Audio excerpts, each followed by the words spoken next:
Hello, my Teaser King family. How's everybody today?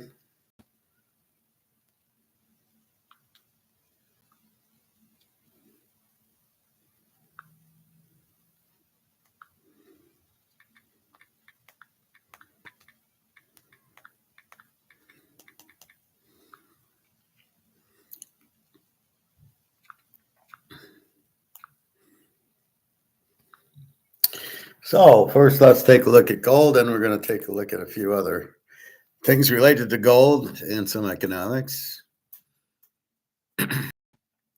So, we've got silver 32.29, basically even, basically being held down by derivatives again. And we got gold, which went from 28.40 to 28.82. Then it spiked down at 10 o'clock and then back to 28.75, and then a little bit of derivative 28.62. Still up $20 for the day. But we can see there's been really no drops this week. It's been up 20, up 20, up 20. And London's really not hitting it too hard. The US is not doing the 10 o'clock drop. They're doing a more of an 11 o'clock drop, and then a little bit in the afternoon here. 28.62. So what's really going on? From what I can understand, there's a lot of people are getting scared and taking delivery, which is pushing the price up. There's an alligator video I'm going to show you, and then that girl I'm going to show you again. Now, what the girl says is the reason the delivery is taking so long is because it's got to go to Switzerland. So the bars in London are 400-ounce bars, the big James Bond bars. But the U.S. only has, hey, Pat, the U.S. only has 100-ounce bars. So they have to go to Switzerland from London to get remade into 100-ounce bars to go to the U.S. So the U.S. is monkeying around. Instead of keeping the 400-ounce bars, this way it looks like they have more with 100-ounce bars. So that's why it's taking long, and nobody seems to get that. They all think, well, it's the tariffs and this. The tariffs are just an excuse. It's bullshit. First of all, you can't tariff silver and gold. Secondly, it doesn't matter. It's the price, the demand. So what's happening is, I believe, is everybody's sitting there taking delivery. And comex simply is not a bank. Comex is a price fixing mechanism with derivatives and options. That's it. It's to control the price from 1971. So because it's price control, they don't carry inventory. A little bit, I guess, but that's not their function. They're not like going to the coin store and buying gold and silver. So with that said, there will be they'll be taking longer to go from London to that, but I think London's all done. But then the other thing is, and why I said Titanic, is the panic starting to happen. I think people are realizing they need to get out of dollars. And I think they're starting to realize that their only option is to get into gold and silver,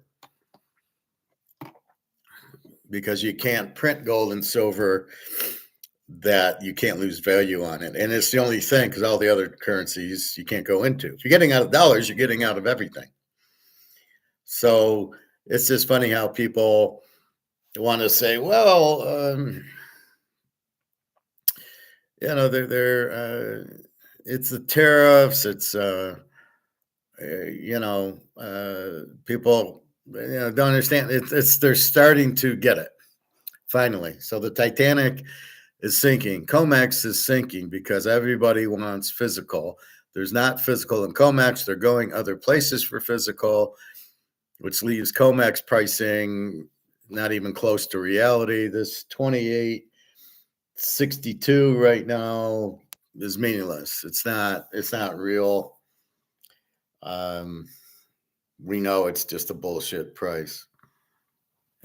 So there's a alligator one, which makes some sense, but he doesn't understand uh, why the delay is, But we believe, we're not sure, we being me, is just that people realize they gotta get out of dollars or yen or won or whatever the hell they're in into gold.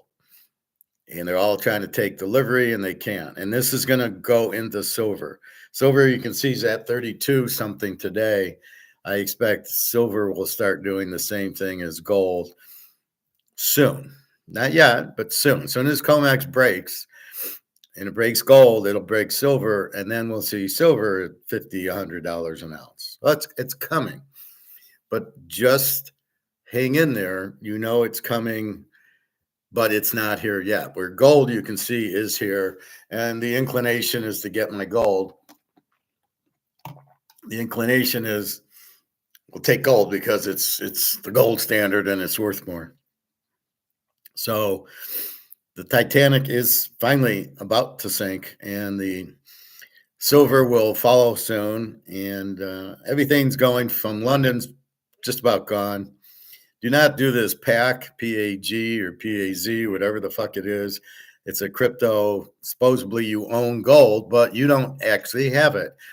It's like an ETF, or it's like the 401k, the IRA. You don't have it. It's in a vault somewhere, and supposedly it's yours. Try to get it. You're not going to get it. It's not. It doesn't exist. It's the selling point, but it's not real.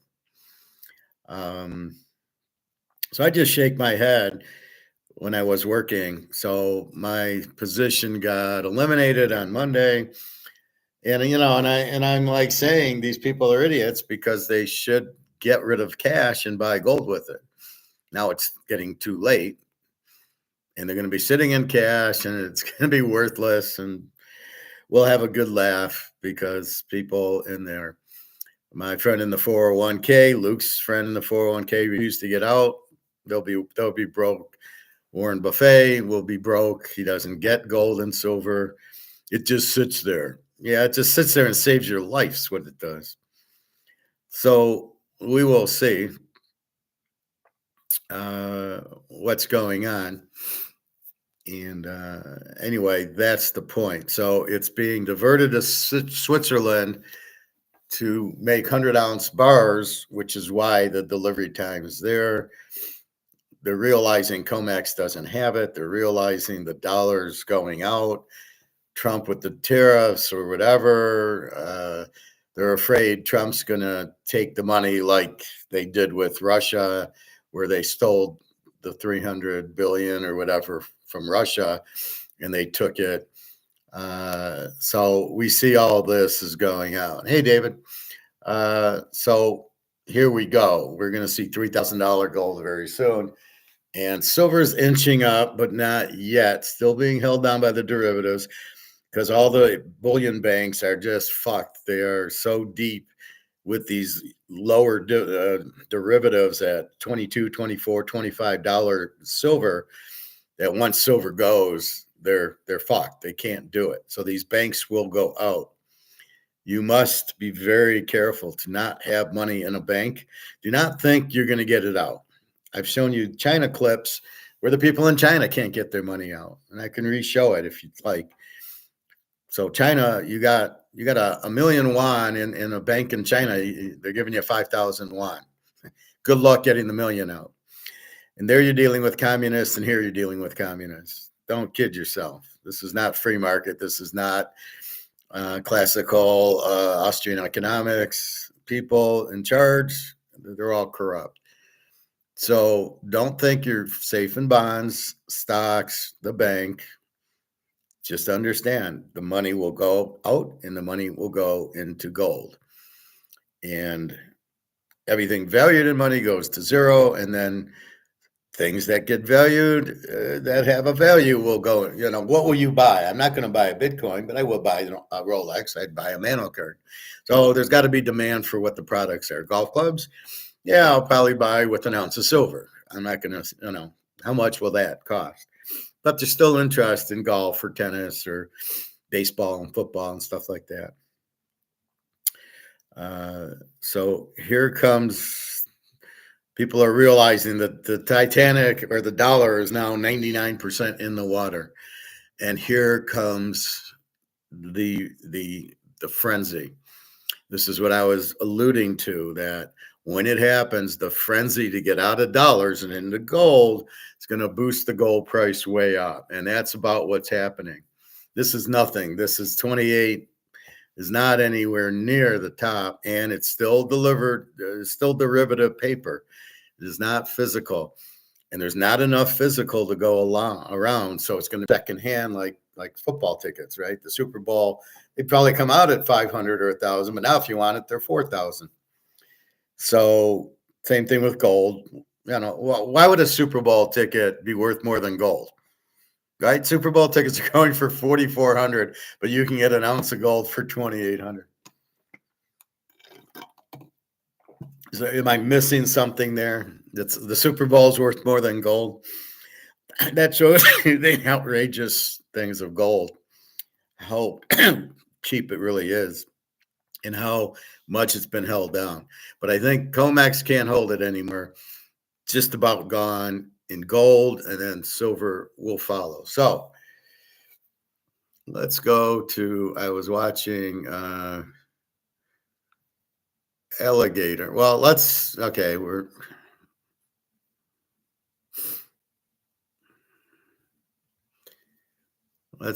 watch. I want to come back to alligator.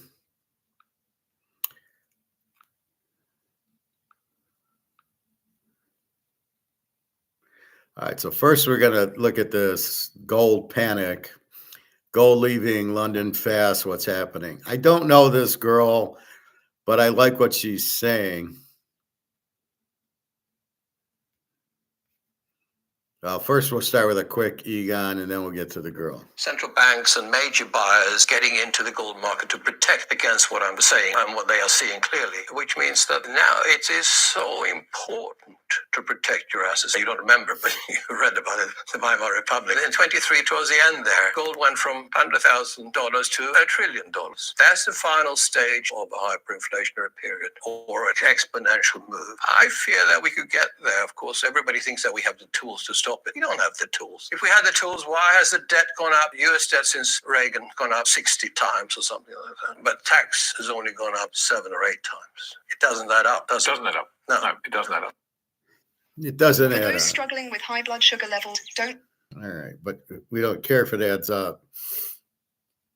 All right, gold leaving London. Traders have moved nearly 400 metric tons of gold from London to New York, pushing COMEX inventories to levels not seen since 2022. This shift has increased COMEX stockpiles by 75% to 926 tons. This is the highest since August 2022. Is this just another arbitrage trade, or is it something much bigger happening? Let's find out.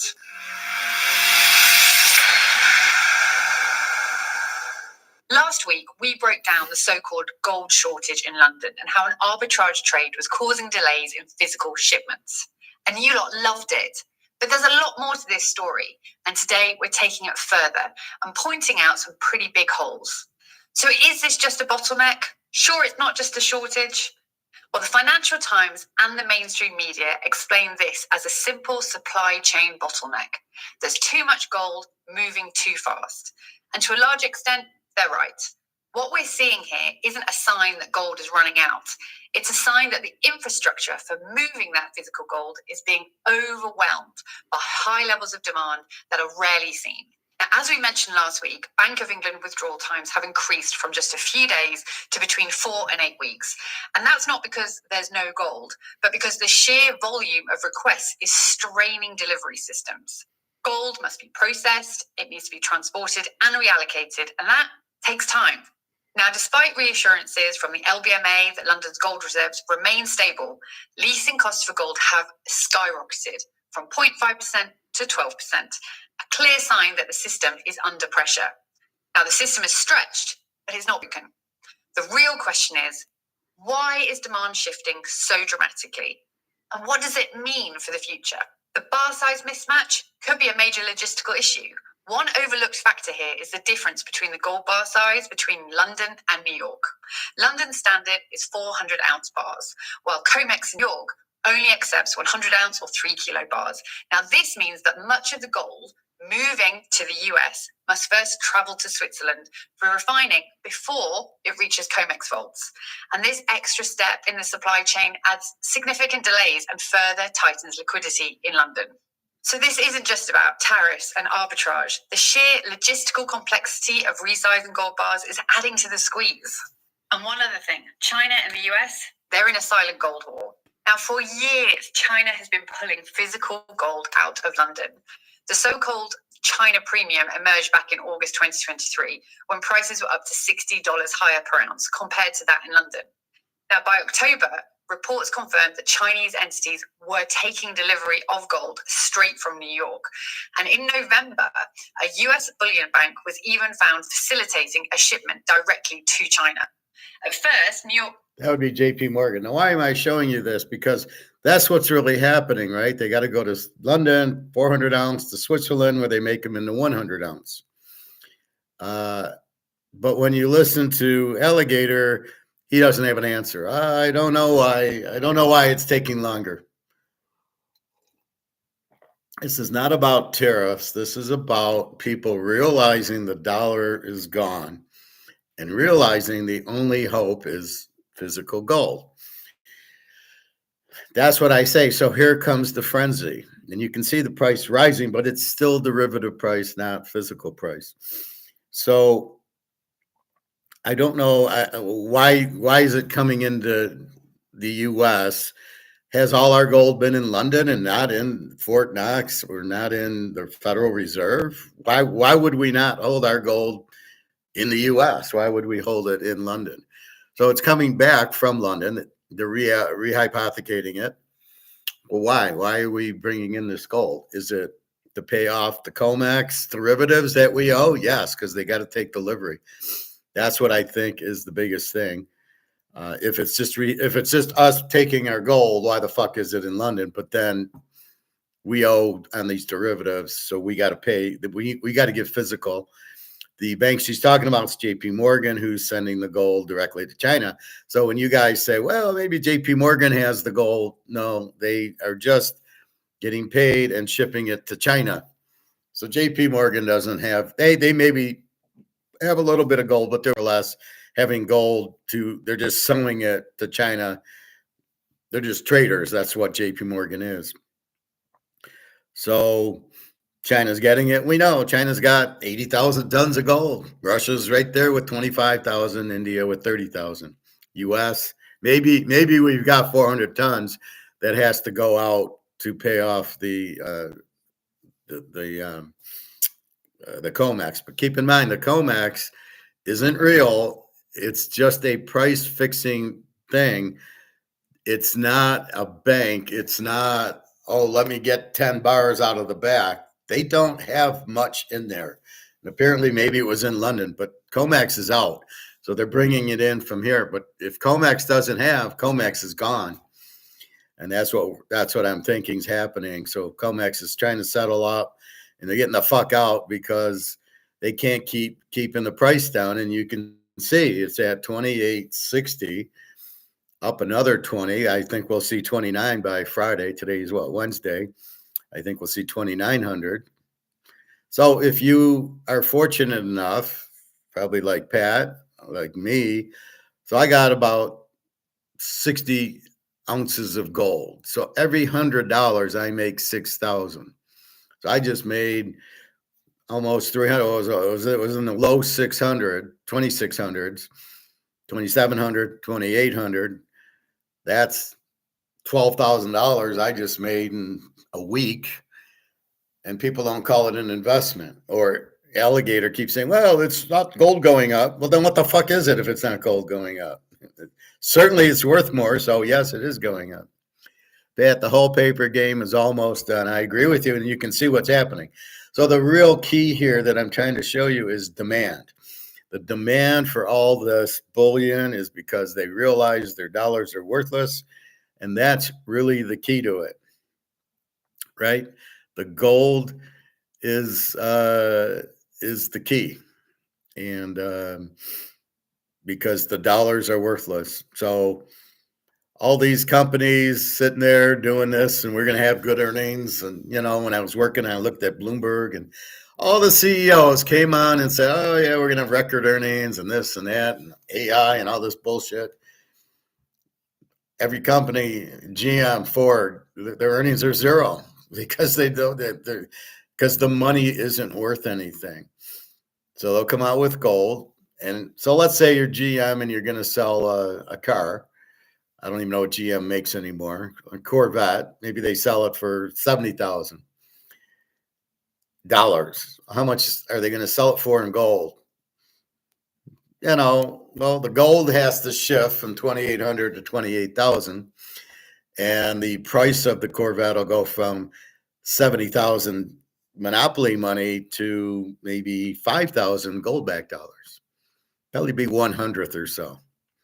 Like I say, in Zimbabwe, the Zimbabwe currency not backed by gold was $30,000 for one.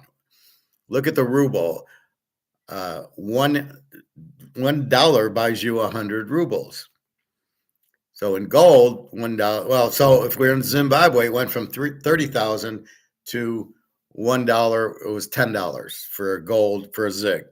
It went from 30,000 to 10. So that's just an example of what you're going to see in that. So that's the whole point. As things get revalued into dollars, from dollars to gold, you'll see the price difference, and then you're going to see gold, what it'll buy. And right now I'm screaming to buy it. Just go all in now as much as you can. Don't worry that 2860 is going to go down. It's going to go to 3,000, not 25. And even if it does, it would be short-lived, but I don't see it. There's too much demand, too many people buying. And then as people are aware of what's happening, they tell two friends and they tell two friends. I talked to a guy yesterday at the club, and he's got $100 grand in, and I'm going to go buy. I said, well, you better hurry up. People think that it's like a shirt, a polo shirt at the store. Oh, I'll go in a few weeks and buy it, or next month. And I'm like, you don't have that time. You got to do it now. And then you can see it running 2,700, 2,800, 2,860, probably be 29, probably go to 3,000 by the end of February. There's nothing stopping it because really nobody's doing derivatives down. There's no point in it. They don't have the physical to do it. Silver is a little bit of a different story, but that will also get there. So let's go back a little bit more. Simply backfilling the loss of metal to China. But now US demand has overtaken China's imports, flipping the flow on its head. Since November's US election, gold traders and financial institutions have moved 393 metric tons into COMEX vaults, signaling a massive shift in investor sentiment. And the data confirms this is a seismic shift. Charts from both the FT and Zero Hedge show a two-stage spike in gold stockpiles in New York. The first came during COVID, when supply chains broke down, and the second started in January this year, and it's accelerating. But here is what is truly bizarre. New York demand for London gold has been rising since August 2023, even though the big surge in physical inventory only became visible this year. Now, this suggests a long-term strategy, not a short-term trade. And it's not just happening with gold. Silver is showing similar patterns. 80% of US silver grain used in bullion manufacturing comes from international sources, mainly Mexico. And with tariffs looming, a major supply squeeze is possible. Robinhood Gold offers a high APY on uninvested cash. Join Robinhood Gold now. If you're interested in crypto, then pop quiz, okay?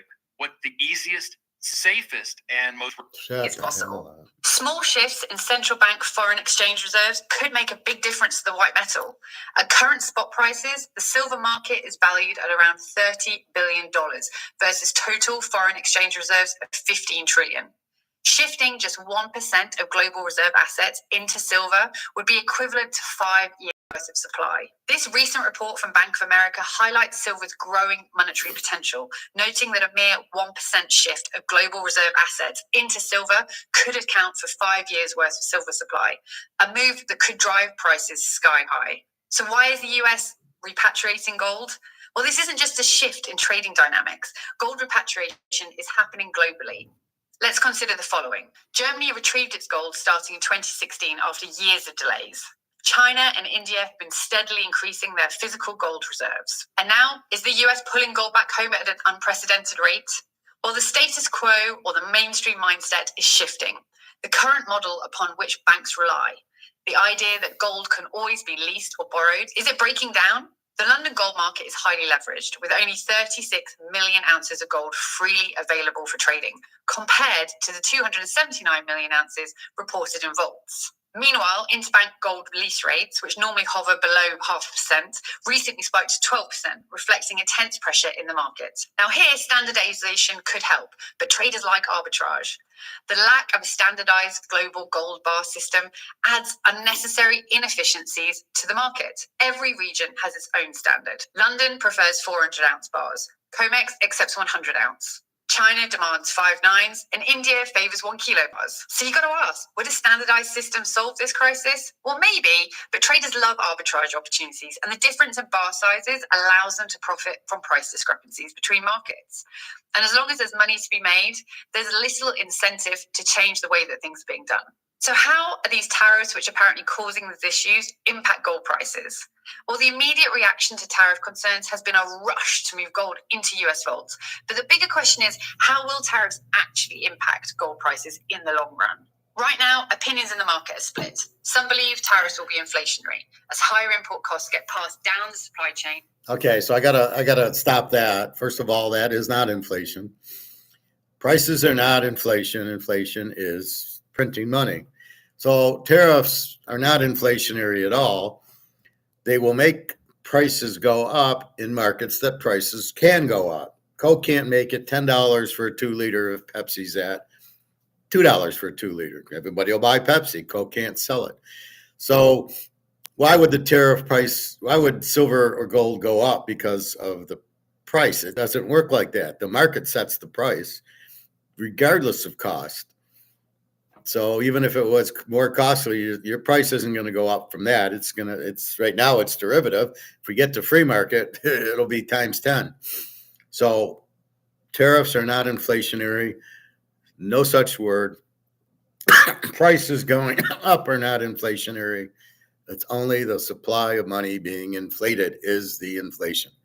So again, somebody who doesn't really understand inflation, which is most of these idiots, but she does give us some good gold insight. So let's go from there. So a little bit more. Making goods, including gold, more expensive. But other argues that currency devaluation, especially the weakening of the Canadian dollar and Mexican peso, could offset these inflationary effects. And here's what we do know. If tariffs increase gold import costs, then domestic supply will become more valuable, and we could see a premium develop on US-based gold. Gold lease rates are already spiking, indicating tighter market conditions. If this trend continues, the cost of borrowing gold could rise further, forcing more institutions to buy outright rather than lease. If tariffs slow global trade and economic growth, well, the Federal Reserve may respond by cutting interest rates, which is historically bullish for gold. So while the full impact of tariffs is still uncertain, the one clear outcome is rising financial uncertainty, a factor that has always driven gold higher in the... All right, so when you lease gold, you never get it back. That's what we've been doing with China and Fort Knox. That's why there is no gold there. So if there is no leasing, if you are leasing gold to China, you're not getting it back, first of all. Secondly, there's no inflationary with, like I said, with prices. And, so I don't know what she's talking about there. We know what tariffs will do. They will raise prices. That's not inflation, but they will raise prices. It'll raise cost. All of a sudden, Cheerios go from $4 a box to $6 a box. Is that going to raise the price? We don't know, because will the market bear it? Will the market pay $7 for a box of Cheerios? Don't know. But that's what you're looking at, is the cost for everything will go up. Does not necessarily mean the price goes up. They're two different animals. If it costs me $75 to make, but the market says I'm not paying you $90, I'm only going to pay you $50. And now it costs you $75, Canadian Club goes out of business. You cannot stay in business if you cannot cover your cost. But it doesn't mean the market's going to eat it up. If it's too high for the market, they say, fuck you, I'm not buying it. It's too expensive. You want to charge me $2,000 for golf clubs? Fuck you, I'm not. I'll buy a wedge, that's it. Tennis rackets, anything, clothes, glasses. You can't just make them $5,000 because your costs went up. So that's really what's happening. So no, you're not. Tariffs will not give you inflation. Tariffs will raise costs, but they don't necessarily raise price. They can try raising prices, but again, the idea of a market is I buy the inventory and I sell it. And if it costs me more than I can sell it for, I can't buy it anymore. So this is the point you must remember. If this mug, my Bellagio broke, I'm crying. If this mug at Caesars is $10 and now that's the market will pay, and now the tariffs make it cost me $12 to make it, doesn't mean there'll be a price increase. They can try, say we got to sell it for 15, and we'll say, sorry, I don't have extra money. I'll give you 10 for it. Then they mark it down. That's not inflation. That's nothing. It's just because your cost went up doesn't mean prices can go up. That's not how a market works. All right, let's go to alligator. So leads.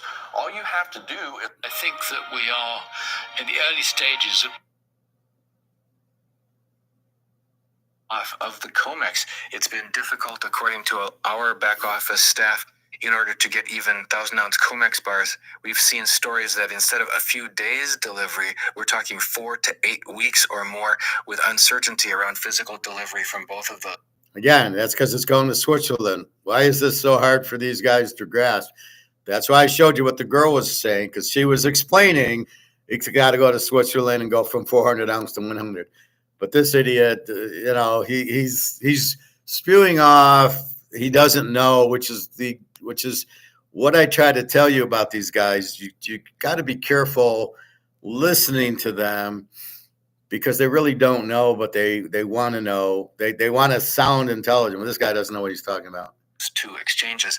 You recently wrote an article about what do we really know, or what may be just smoke and mirrors as far as these exchanges having difficulty of keeping up with physical delivery demand. Can you clarify that for us, and whether the justification, the narrative that is so put front and center saying, oh, it's all because of shifting metals around to beat the Trump tariffs that were anticipated, is why there are these huge backlogs of delivery executions. Can you talk to us about what we are seeing, what we're hearing, and what we know about that? Yeah, I mean, as always, we don't actually know the answer to this. I mean, what we do know is that the media... Yes, we do know the answer. We just gave you the answer. This is the problem I'm having with Alligator. He seems to be lost now. I don't know if he's getting old and he's out of his mind, but these are simple answers, and he can't answer them. Presumably tipped off by bullion banks in the LBMA, whatever, have said that the reason that gold is running up and you've got these huge, great premiums on futures relative to spot is because Trump might bring in 10% tariffs or 25% tariffs against Canada and Mexico and so on. So there's going to be a shortage of bullion. Now, I don't actually buy that story. I can see some people maybe going into the market and thinking, oh my goodness, we better go and buy some futures to get hold of some gold before this comes in. But I would have thought that actually they're in a minority. Now, that said, I think that could have triggered something else. And to me, that other thing is probably, and I don't know for certain, but it seems to me this is the most likely candidate, probably the increased pace of stand for deliveries on comex. The level has actually been very, very high. And I think, we have to bear in mind that the whole point about futures is that, they're not meant to end up in delivery. Futures are a credit market. It's a price fixing. Nothing to do with bullion. I mean, okay, if you've got lots and lots of positions, particularly short positions, then it makes sense, if you like, to have some bullion in the background. So you've got some sort of reserves, etc., etc. But basically, this is a credit market. It is not a physical bullion market. The problem is that for the last, it's really since COVID, I think.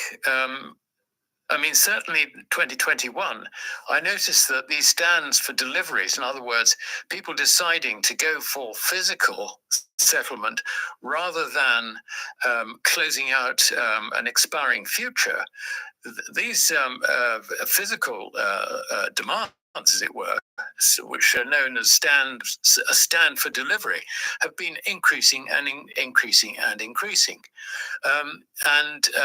So I thought, well, let's have a look and see what the extent of it is. And what I found was that in 2021, we had 602.7 tons of gold stood for delivery. That was actually probably the highest, and that was in the wake of the COVID problem. So really between 21, 22, 23, and 24, there's 4 years, the total amount of gold bullion stood for delivery was 2,113.9 tons. That is an awful lot of gold. And if you look at the silver numbers, the figure there is 25,122 tons. Again, a very, very considerable sum. Since the end of last year, in other words, just going through January and the first few days of February, we've had an acceleration in the rate of stands for deliveries of gold. And that, I think, probably helps explain where the panic is. Your property taxes are too high. I know you've been thinking it. You got your winter tax bill and you're wondering. Probably helps explain where the panic is.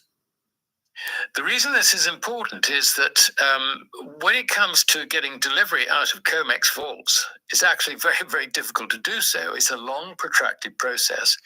And not only that, but literally today or yesterday, there was a man who used to work for Sprott was describing what happened when they tried to stand for delivery for silver. And what was meant to be a 5-day settlement actually turned out to be a 9-month hassle with, excuses and excuses and excuses. And, and at one stage they asked for a bar list and nothing came and so on. So it was quite clear that this credit market, was not really in the business of delivering anything. So now that we have, as I said, by the end of December, the last 4 years, over 2,000 tons of gold stood for delivery. The question is, how much of that has actually been delivered? Now, the experience of Sprott trying to get hold of its silver rather suggests that there is a hell of a backlog of physical, which is being stood for delivery. Now, let's sort of, it has accelerated in the last, in this year. This year so far, it's been running at a rate of over 2,200 tons for this year. This is, if the current level continues. So this acceleration, I think, is probably the straw that is breaking the camel's back, as it were. Now, let's put that to one side and look at it from the point of view of the people who are standing for delivery. We don't know who they are, but I think it's a reasonable guess to suggest that the majority of them have actually taken out their futures positions and have stood for delivery against those through the Globex facility, which, if you like, is the 24-hour facility outside, outside New York. So you've got all these foreigners who've got this stuff stuck in a COMEX warehouse, and they are now agitating to get their stuff out. Why? Because Trump has been elected. They are very concerned about Trump. They're concerned about the future of the dollar. They want physical possession. The Americans I mean this most sincerely, as it were. The Americans are not to be trusted as far as the foreigners are concerned. We've had in the past. We don't trust them, and we're the Americans. So what's happening? I warn you about stock market crashing, the housing market crashing, the banks crashing. Why? Because people will want to pull their money out who are foreigners. And you can see it here in gold. They're all trying to get their gold out of comex or these bullion banks or wherever, and they're having troubles with it. That's just in gold. Wait till they start to pull their money out in stocks and they sell their stocks, and then they start going to the banks. They go to JP Morgan, say, I want my $1 million or $10 million, whatever. These are rich people, not me and you. These are millionaires who have put their money in there, and they're going to try to take it out. So once they realize that, here goes the banks, here goes the stock market, and here goes COMEX all collapsing because it's a house of cards. So the stock market's there because of the foreigners with $30 billion or $1 trillion. And the banks have trillions of dollars from the foreigners for safe haven. But that's not what's going to happen. They're going to try to get it. They're going to realize they can't, or it's going to be a struggle. And here they go. So this is the fingerprints on the wall. This is the Titanic. 95% in the water, and their people are panicking to get out, and sorry, there's no lifeboats. So there is no gold, but there's huge demand. Why aren't they paying these people off? They don't have it. China's got it all, but the guy from Germany wants his gold out of COMEX, or he's going to sell his stocks. He's going to sell. Everything's about to collapse. This is it. This is the end. We're not going to CBDCs. That ain't going to happen. And if Trump better be smart enough to come out with a new currency, and it better have gold at it. But I don't think we have the gold to have a gold-backed currency. So do you speak Chinese or do you speak Russian? This is what the problem's going to be. Everything's going to collapse. And people aren't going to get it. People are just clueless that this is happening and that gold can go up and the dollar can go out. And I guarantee you the dollar is just about out. As Pat's saying, the paper game is about done. When they can't get their money out of gold, what are they going to do with paper? They're going to dump it. And they're going to I need to get my money out. And then it's the panic. And when it's panic, it's emotion. It's not intelligence. Then you just start emotionally going, I need my money. And that's what's going to happen. And it is happening. Now I hear the stories, well, we got to take care of the people. What are the people going to do if the money goes out? I'm like, that's the government's fault for not for getting into a $36 trillion debt, having a big deficit, and having money that isn't worth anything. They created this mess. And if they would have cared about the people, they would have done it back then, not now. No, the people are fucked. We understand that. All I can do is shout, and all you can do is listen and go, oh, yeah, I need to buy gold. Otherwise, these people are just totally fucked. I mean, the dollar's worthless. The poorer guy has no gold, so he's fucked. The people who have money, who have gold, can't get it because it isn't there to get. And that explains, I'm going to talk to you, Luke. You think we have 8,000 tons in Fort Knox, and I'm saying we don't. Here's the proof. People can't get their gold because we don't have it. And maybe that's what we're trying to do, is get 400 tons from London, but that's nothing. And when they talk about like 30 million ounces of gold or silver, it's only about 300 tons. It's not like thousands of tons, even though they'll say millions of ounces. 32,000 ounces is 1 ton. 1 ton. So 32,000, so times it by 10, it's 320,000 is 3 million ounces is only 10 tons. And they try to make it sound, whenever you hear ounces, Yeah, back it up. 3 million is about 8 tons, which is not. It's a lot for me and you. I wish I had 1 ton, but when you realize China's got 60,000 tons and Russia's got 20,000 tons, 25,000, then you realize, what's 10 tons when they got thousands of it. All right, so just like to interject back to Gold confiscation.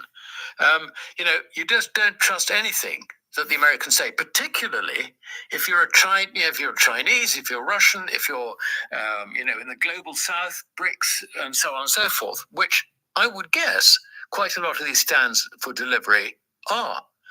So I think that's what's happened. We've got a panic, and this is why they're flying in huge quantities of gold from London, and they've tapped out the London bullion market.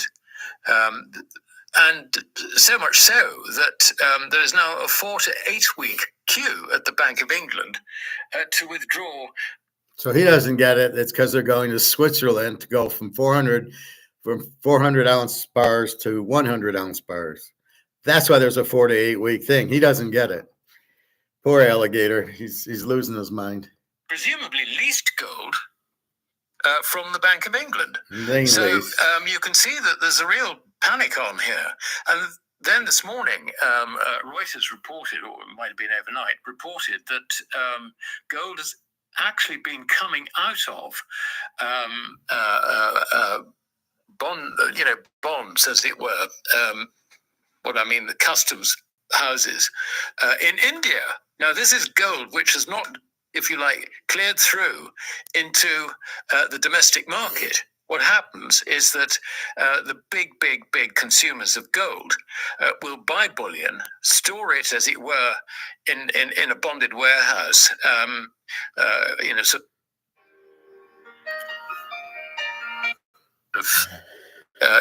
Under the sort of customs arrangements, not paying tax on it until they have to, when they then import it into the domestic market.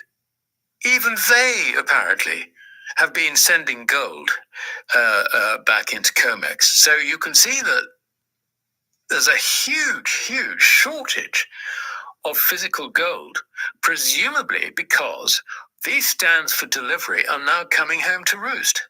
And that roughly, I think, is where we are. Of course, the other thing to bear in mind is that while the crisis, I think, is in gold, very, very definitely, if you look at the way it's accelerated, the stands for delivery have accelerated in the first month and 2 days of this year.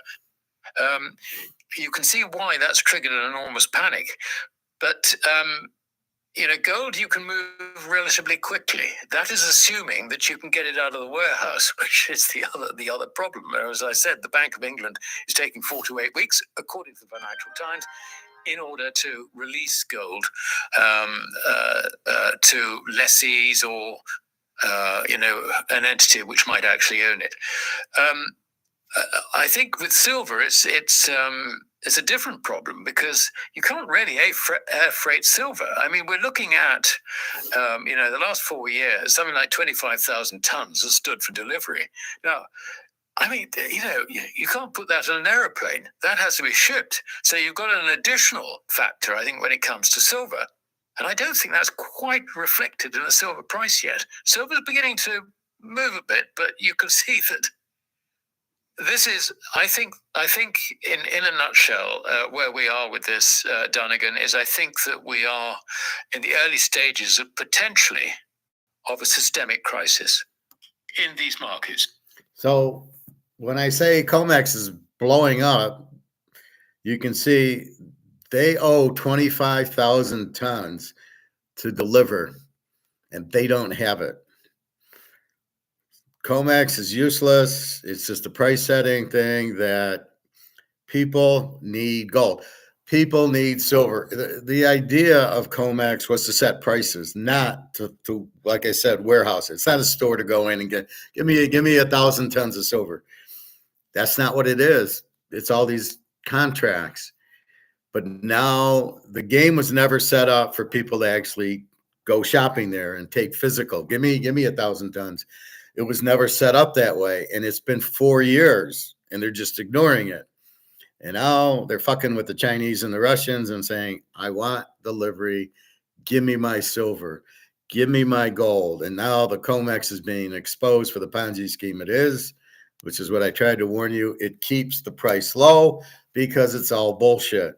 Because they don't really are, they're not, he just said Sprott tried to get their gold and silver out and they don't have it. And it took 9 months to get whatever they had because they got to get it from London or they got to get it from some other source that has the gold and silver.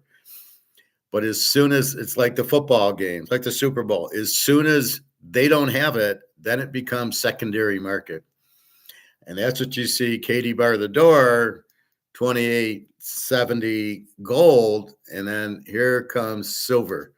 Silver is about to run because they need to do these 25,000 tons and they don't have it.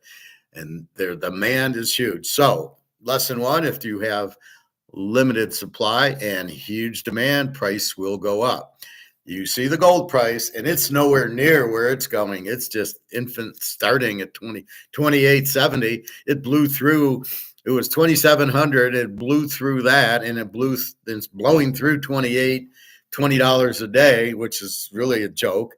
Silver, we don't know what the fuck's holding it back. The derivatives are going to blow up because they're not going to be able to do it because there's 25,000 tons they gotta take delivery on and put out there. And these are big players. These are China, Russia, India. These aren't me and you or Sprout. This is big boys that you don't want to fuck around with. So that's what's happening. That's why COMEX is blowing up because it's been a Ponzi scheme. Basically, we're just going to do derivatives to set the price. Really, we won't have any physical. And now, because of all the demand and everybody wanting to take delivery, has blown up the system, and the system's gone. There's not a lot of time left for COMEX. Then we get a serious actual physical price, which is what we're waiting for, which is when I say gold's 20,000 and silver is 2,000 an ounce. Now you understand what I'm saying. It's the physical. It's the market talking. They can't hold it down. So my advice is, gold's already 28.70. So I would maybe, I might go buy some quarter ounces. It's going to cost me $3,000 for an ounce. Now I just paid $2,800 for the Cougaran. However, this is why I've been buying for 3 years and putting it on my credit cards for 3 years, because you had to buy. I bought it $1,800. But I would strongly advise, call it a lock. I would go out and buy at least 100 ounces of silver. At $30 is only $3,000. So you could buy 1 ounce of gold, or you could buy 100 ounces of silver. I would say buy the 100 ounces of silver, because the way I did the math, it's around here somewhere. Here it is. So if you have 1,000 ounces of silver and it goes up $100, so it goes up to $130 an ounce, you just made $100,000. $100,000 in silver just by having 1,000 ounces. Now, most of us, I got about 700, real close to it. Luke's got a lot. I'm sure Pat's got a lot. We all have a lot, but it hasn't moved for us yet. So we haven't made anything on it, but we have gotten out of dollars.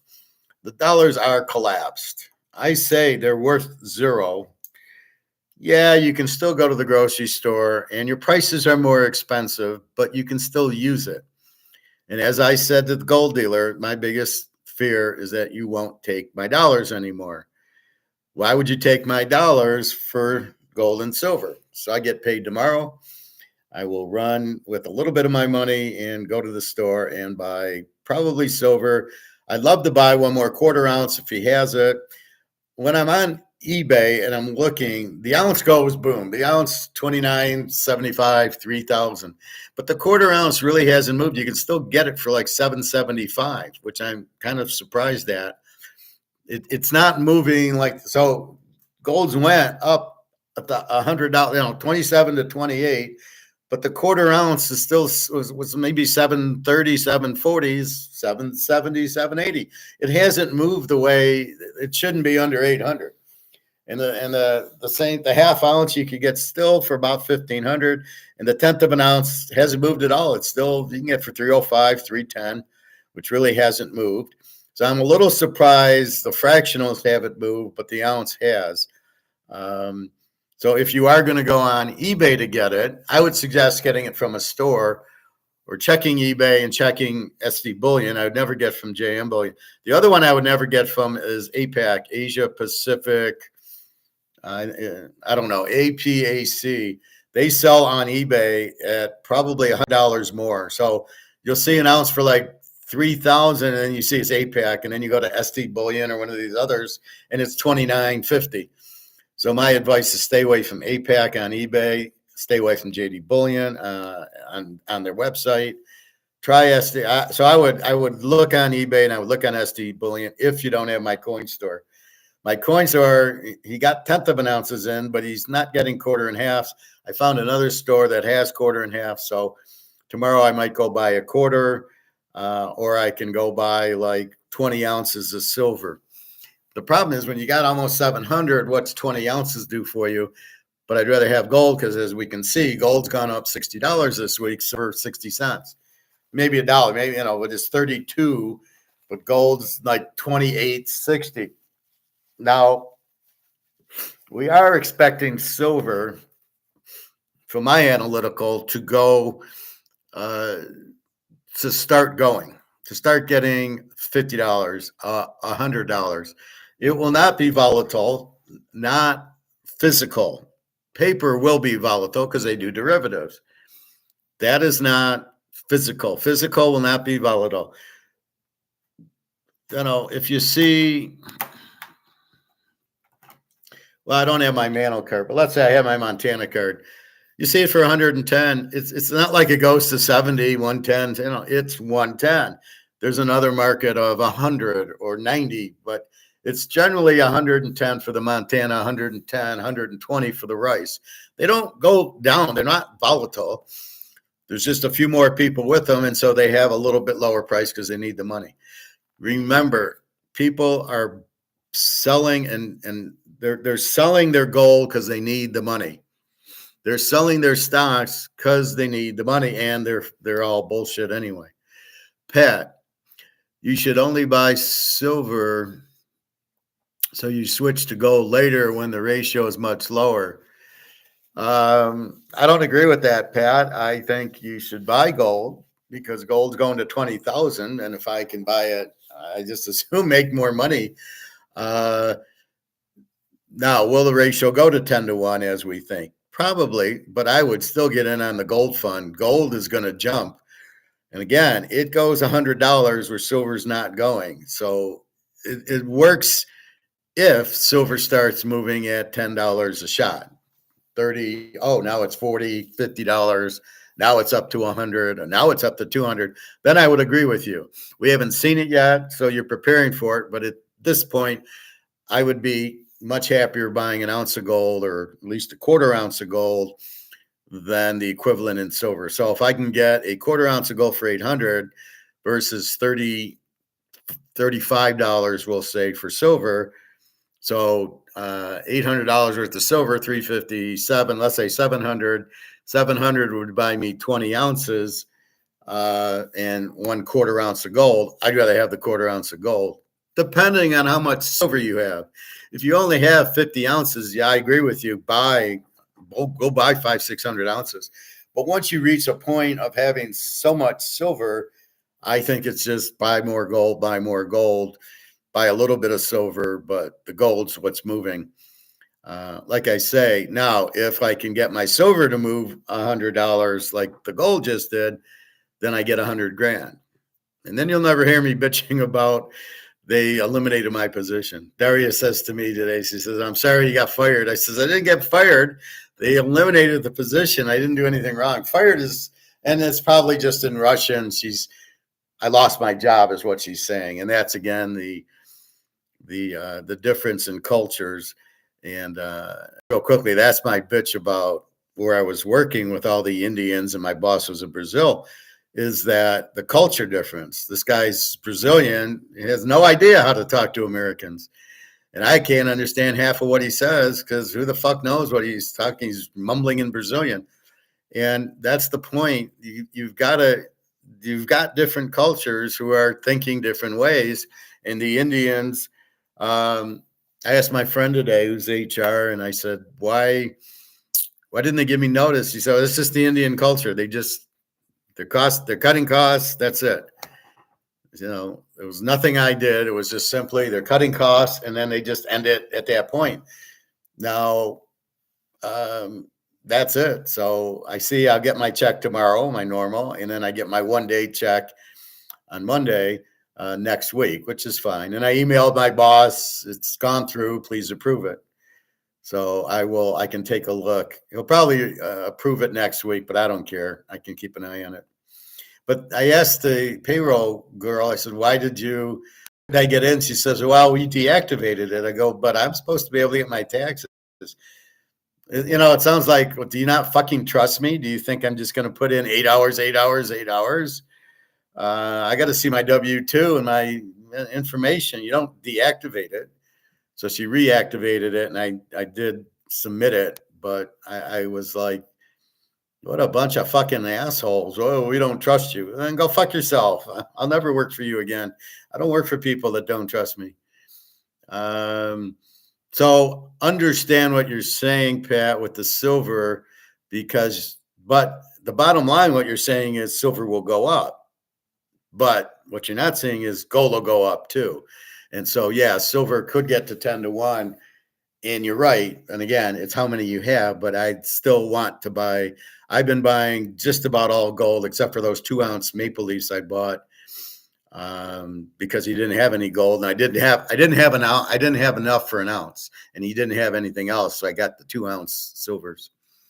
Pat, platinum is also ridiculously undervalued. There is a minuscule amount around. So let me look at platinum for you. I'm going to write it down, and I will research it tonight. Platinum.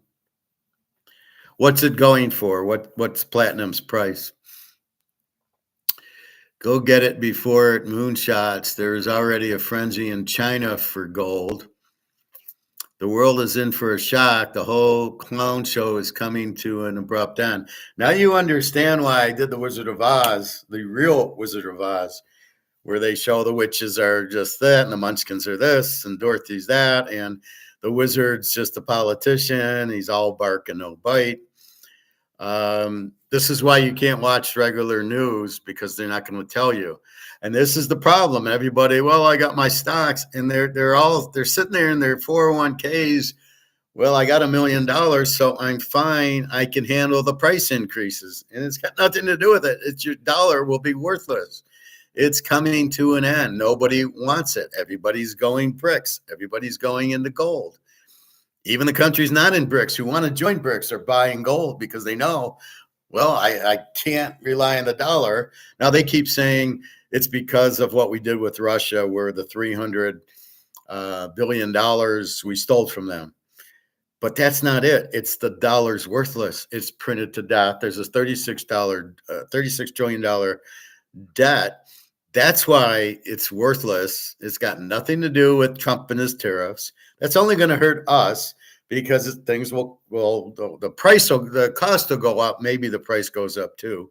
So it's only going to hurt that. It's not going to hurt, you're not running out and buying silver because of the tariffs. People don't even understand what tariffs are. Tariffs are a tax. They increase the cost. So when things come in from China, there'll be a tariff on it. So it will drive the price up. It'll drive the cost up. And if we don't buy it, we don't buy it. What do we need from them? Tuna fish, does it come from China? And it's only going to affect the things that actually come from China. The things that are in the U.S., there's no effect on at all. Platinum is $1,000. Is that an ounce, I assume? Platinum should be 2 or 3 times worth more than gold. Well, it's based on supply and demand. So what you're saying in platinum, let me write this down, $1,000, and I assume per ounce. So what's the supply? We got 200,000 tons of gold. So I assume what you're saying is we probably have maybe 100,000 tons of platinum. Platinum's not money, though. So what is platinum used for? And will the demand stay strong? If it won't, the price will drop.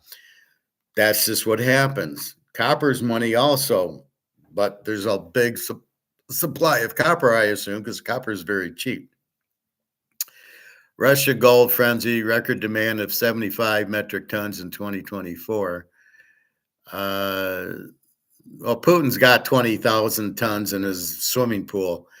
I don't know where you're getting the 75 metric tons, but they produce a lot more. And I guarantee you they bought more than 75 tons, but Russia's over 25,000 tons. China, we know, is 60, and the citizens own more. So it's about 80,000 tons in China.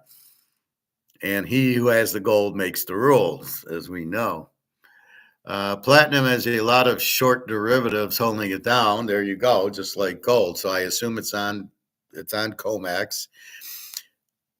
Are people taking delivery? Is it? See, but it's not a tier 1 and it's not a Basel 3. So it's trapped like silver.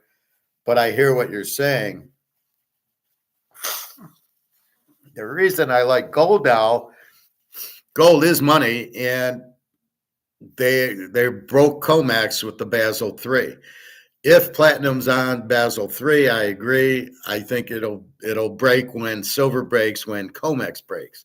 But until then, it's trapped and it's not going to move because comex, JP Morgan, and the derivatives are not. They're making money on the derivatives. Why would it go up?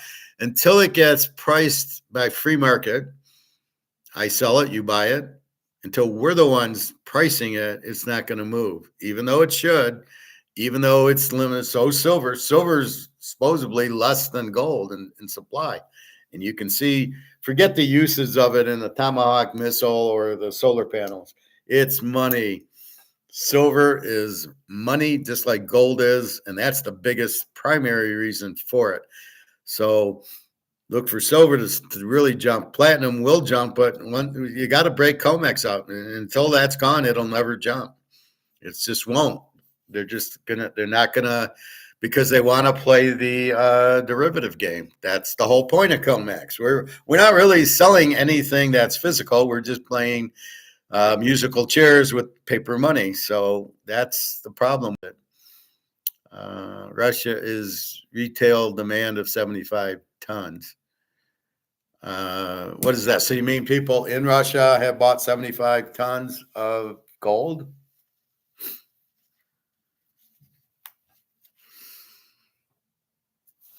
No, you're saying 75 tons. So yeah, so you're saying the public has bought 75 tons of gold in Russia. Okay, I would not argue with. I don't know. I know Daria's not buying it, but she knows I have it. Now, again, my goal would be to have 1 ton. If I could have 32,000 ounces of gold, I'd be a very happy man. I don't know where I would store it. And see, I guess when you have that much, you have bars. So at 400 ounces in a bar, you'd, well, 2 would be 800. So 10 bars would be, 10 bars would be 40,000 ounces, right? Yeah, so you just move it over it'd be 4,000 ounces. So you need 100 bars to get 1 ton of gold. So the public bought 75. Yeah, well, Russia's educated. They understand gold. So does China. China's citizens have the bank accounts and they're buying gold. So they understand what's going on. And, believe me, Putin's buying, he's got the gold train. I'm sure he's got gold in the swimming pool, in his underground vaults. I'm sure there's a lot of gold in Russia. And don't forget, Russia produces it. They have mines there, just like China. So they dig it out of their mine and then they process it and off they go with it. So let's get back to alligator. So that's what's happening, is just be careful with these other palladium, or what is this? Platinum is not money. That's the big difference. Gold will be fine. Silver will be fine. Platinum is not money. It's not, it's a precious metal, maybe, I'm not sure, but it's not money. So keep that in mind. So understand what's its use, and will that continue? Is it going to cars? Does it go into computers? What does it go in? What's the demand for platinum? And that's really the key. Once we find that out, and we know it's comex, it's $1,000 an ounce. Per what you're saying, I'd go buy silver. Even though it's a short market, there has to be more demand. The key is getting to the secondary market, like we're talking football, the Super Bowl, right? So there's 70,000 seats in New Orleans, and they're bought. And now there's another 70,000 people who want the 70,000 tickets. It goes into the secondary market. It's a bit of a scam because most of the people can't get the first allotment of tickets, and then it's going to go secondary market, or the ticket master bought 50,000 of the tickets and now he's selling them secondary market. I always love that. So you don't have a chance to get the first, but that's what you're looking at in gold and silver when it gets to the secondary market, or in platinum when it's gone. And then now we go secondary, and it's the only way you can get it is then it jacks the price. Gold, I think we're very close to that. Silver, I mean, they got 25,000 tons that they got to deliver. Could you imagine what the price is on? You have 25,000 tons of silver that isn't priced, that it's not going to be $32 an ounce. So that's really the key there. Switzerland shipped an absolute record amount of gold to the USA in December. Platinum used to be money in Russia. Used to be.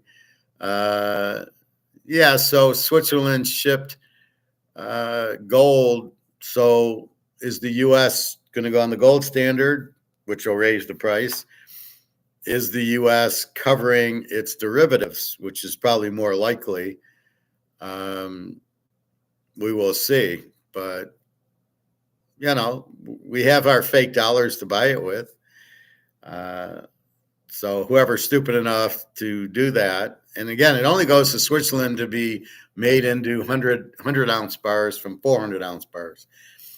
So yeah, Switzerland's the only refinery. So it melts it down from 400 to 100 or 200 or whatever.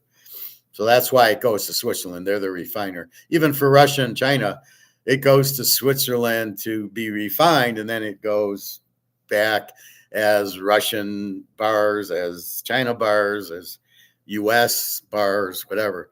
So we know London has none. Now, what's the U.S. doing with theirs? This is a good question. Probably, I guess he's either paying off the derivatives or we're going gold standard. But why aren't you saying that?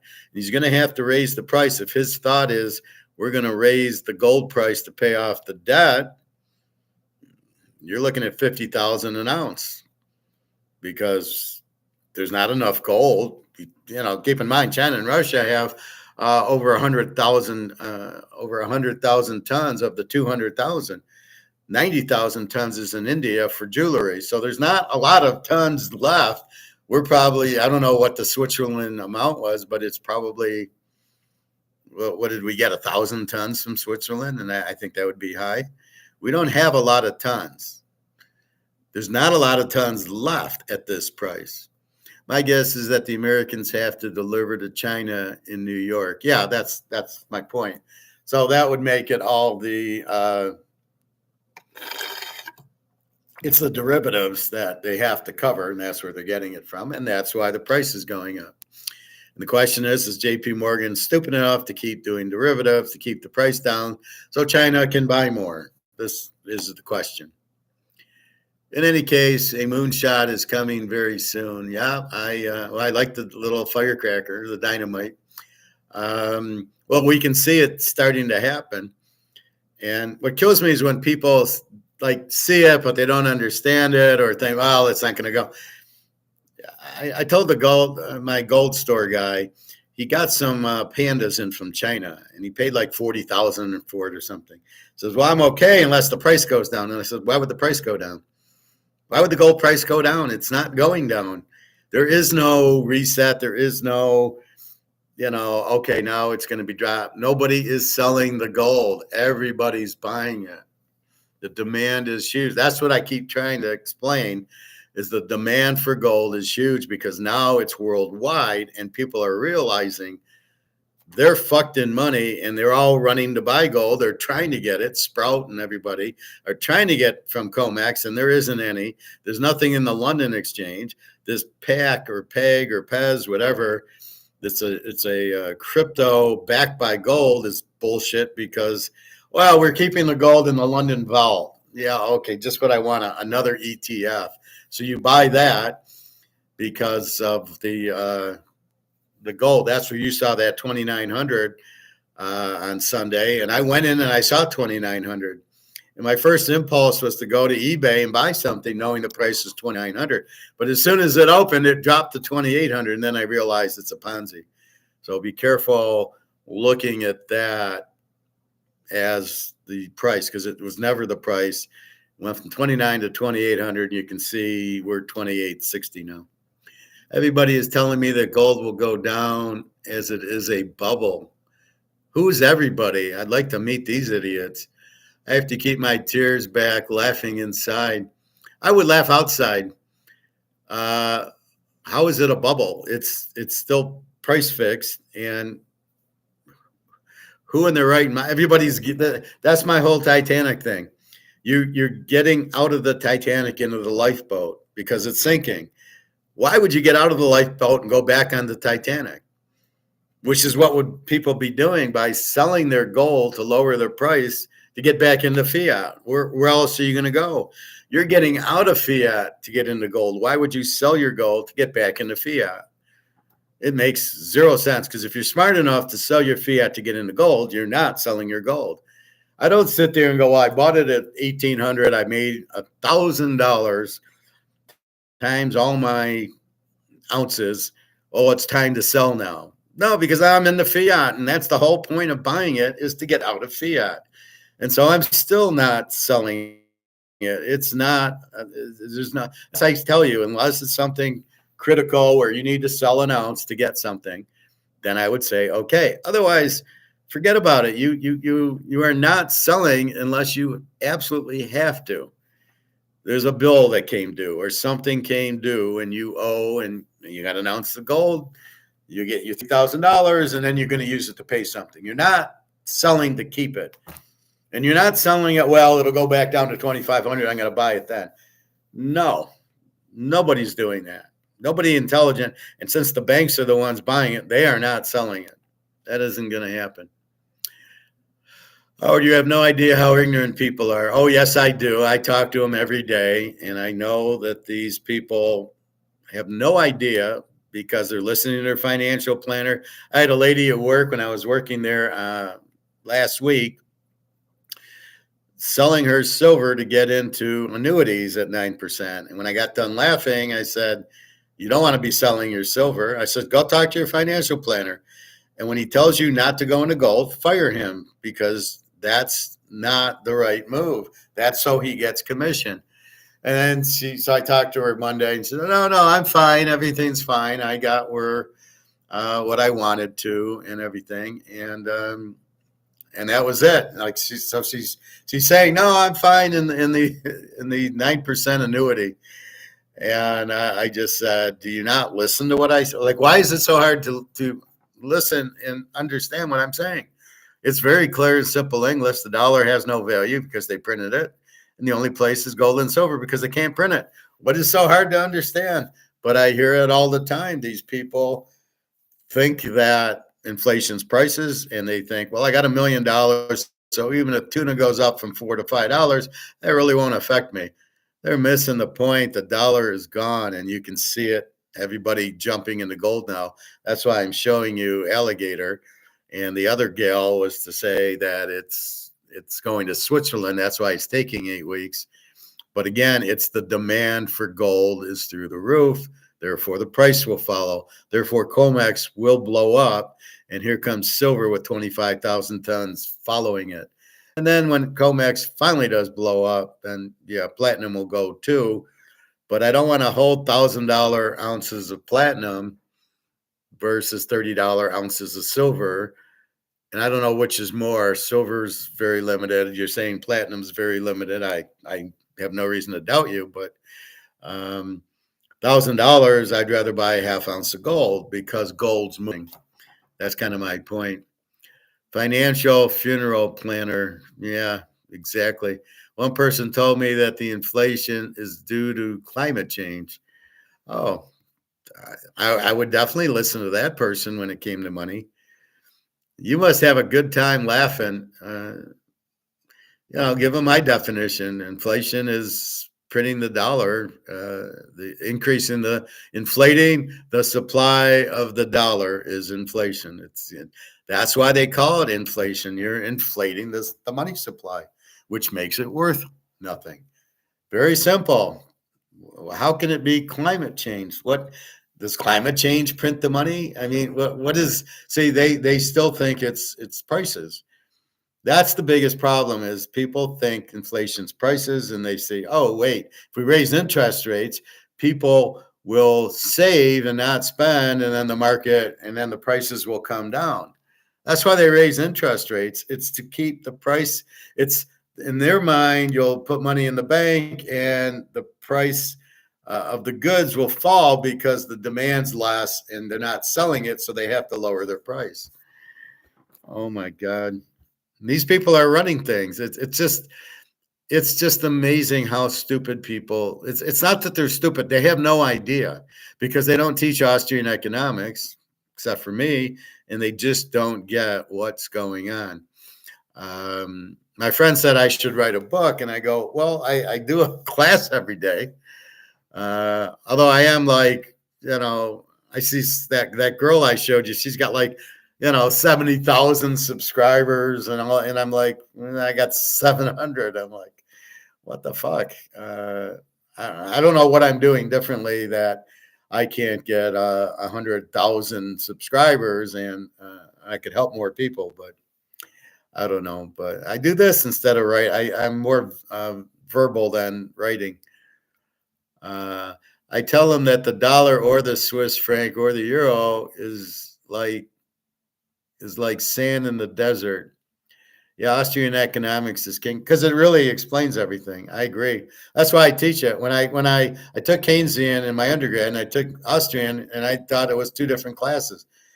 One was economics, the other one was who the fuck knows? Who the fuck, I didn't know what he was talking about.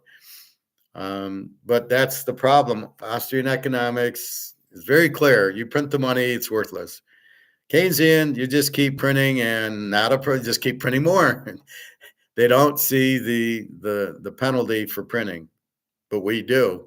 We also understand markets and we also understand prices and all that shit, which they don't. We understand what a market is, which they don't. They want the government to plan the market, and we want the people to. I read The Wealth of Nations. Yeah, I got it here. You don't even have to read the whole thing. YouTube has a Wealth of Nations. They have 2 Adam Smith videos. If you go on YouTube and do Adam Smith, and they're very, very well done. The guy from Sweden, Norbert, somebody has a good voice, and he explains it well. Mostly like shipping. They're doing shipping, and they show you how they do it, how it's, Austrian. It's mostly people choosing and then, keeping it low taxes, there should not be tariffs. It should be free trade. What is Trump doing? And I know he wants the tariff to get the tax so he doesn't tax our income. The income tax is totally terrible and totally illegal. It's not in the Constitution. We should have an income tax. So you take that and then you add to that the fact that and then you add all this income tax and everything. That takes money out of the public and goes to the government. That's the problem. Let the public keep their money, and then we could get out of it. And that's what Trump's trying to do, is get out of it by having the tariffs through the tax. He doesn't understand. There shouldn't be any tax and there should be free trade. And you better be buying the gold to have a gold standard.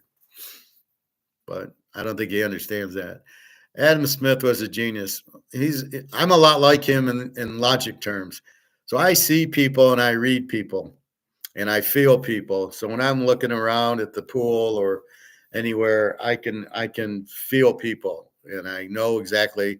That's why I'm deadly in poker. I can just look at you and just look right through you and go, you're probably bluffing, or no, the way you're looking, the way you're betting, you probably have a hand.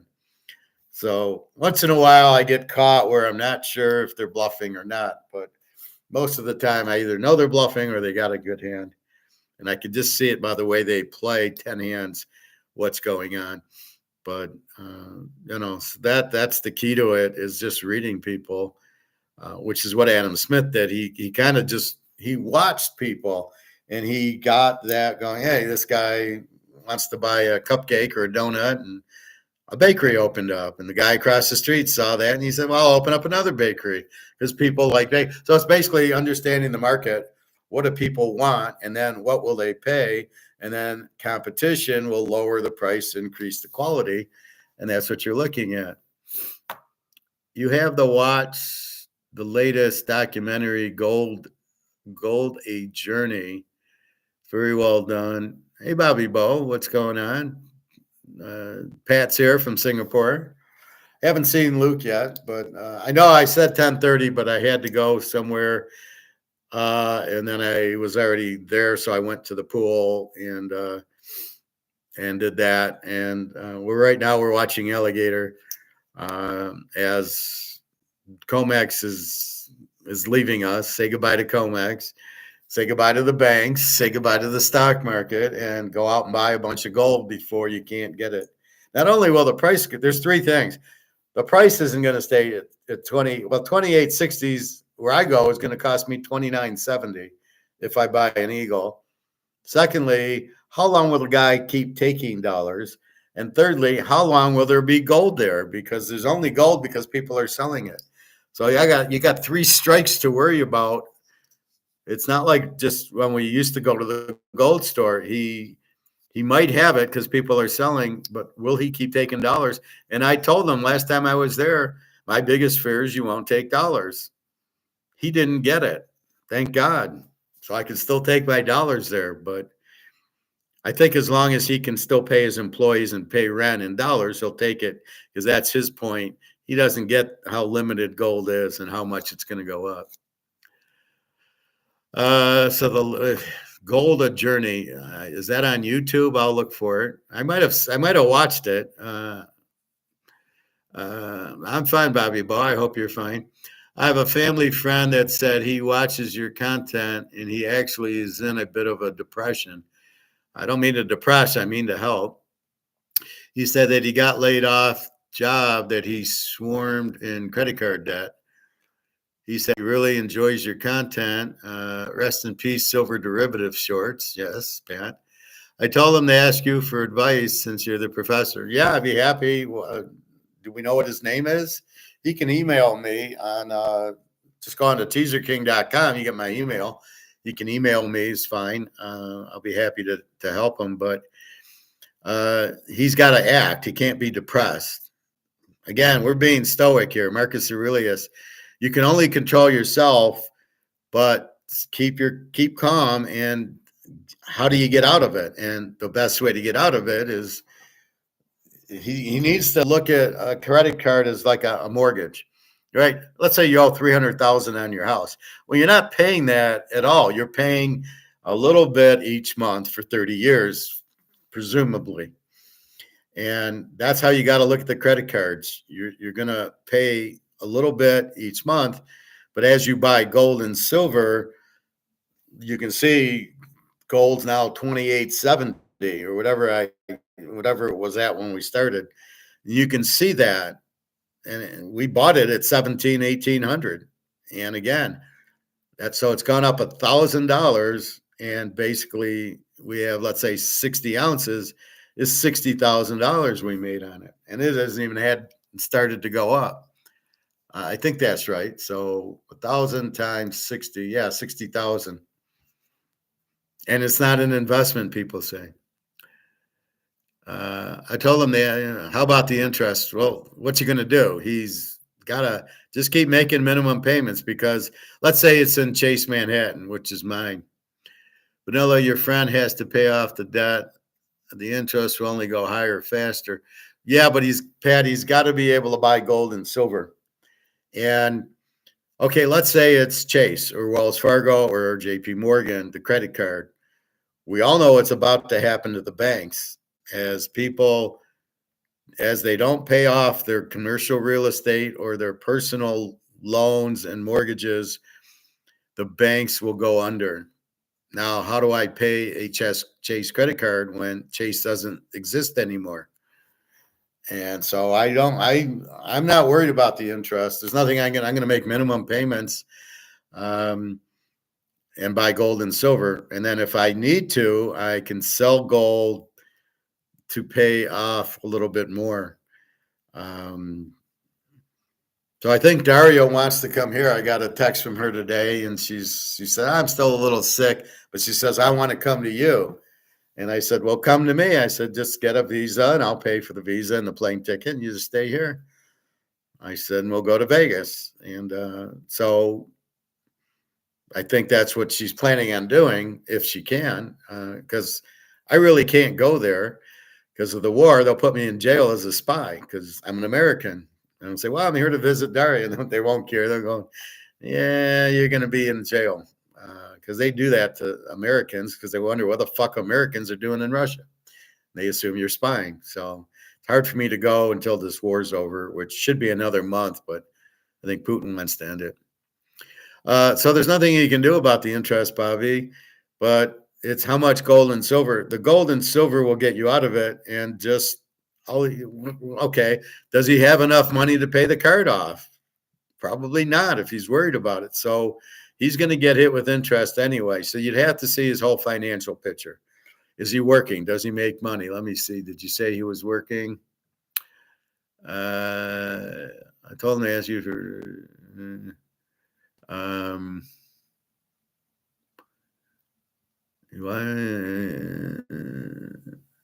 he got laid off the job that he swarmed in credit card debt. So the first question is, does he have any money? Or does he have zero money and just credit card debt? That's his first problem.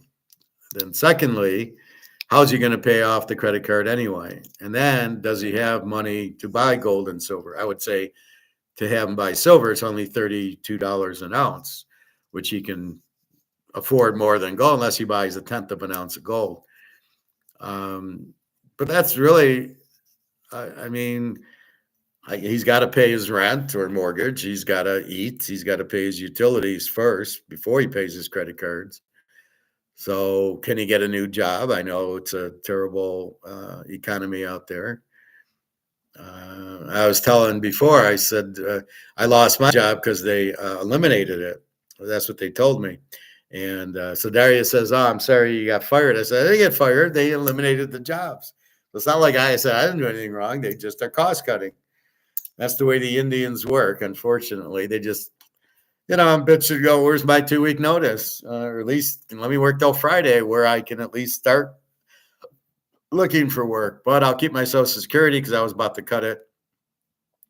And again, that's why I keep money in the safe so I can use that money. And so I don't have to sell gold. And then, I just made about 15,000 in gold the last couple of weeks. So again, and then I got my baseball cards that I can get graded and make some money on it if I need to.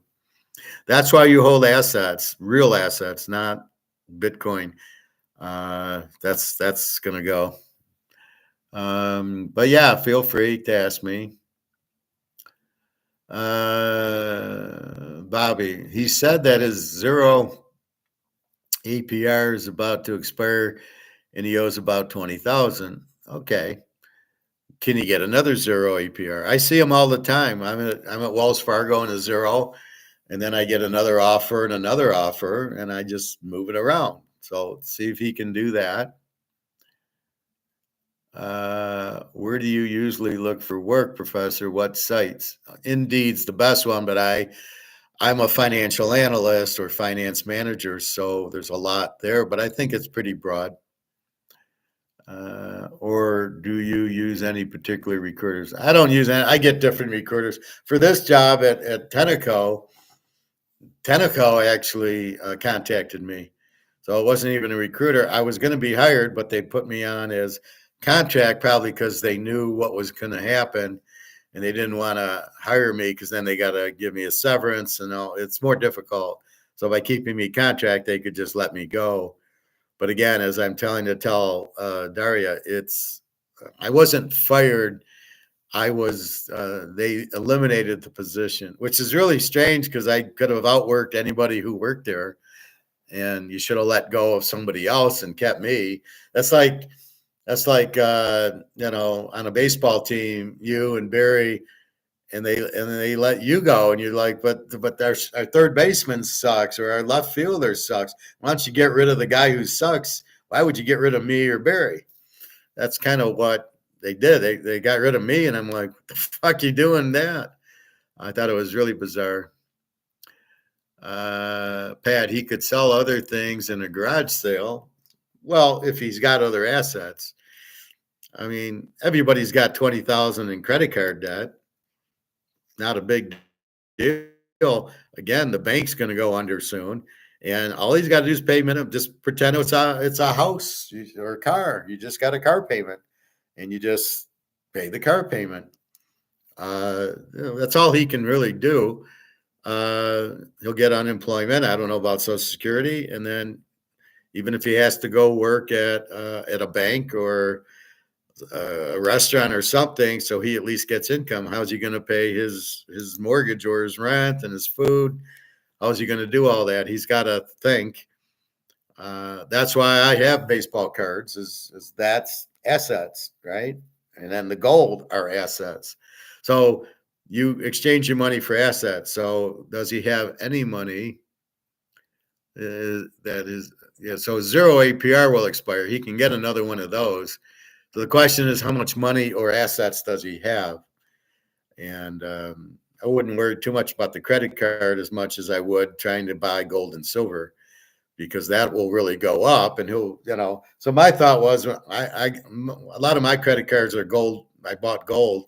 And my thought is, well, if I need the money, I just sell an ounce of gold, and that'll more than pay the credit card for 7-8 months.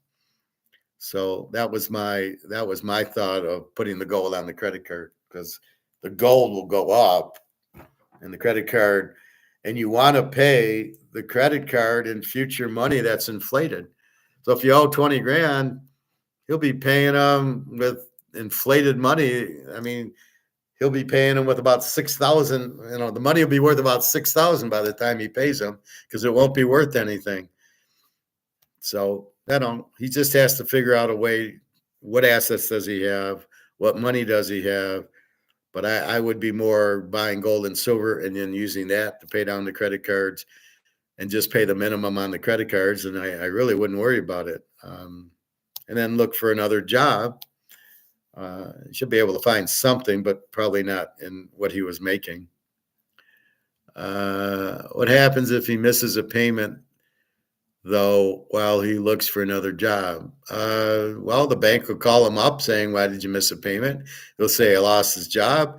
He'll say, well, the bank will want to settle. They want to help you because they don't want to lose it. And he'll say, and then he's got to be able to find something. I hope he's not paycheck to paycheck.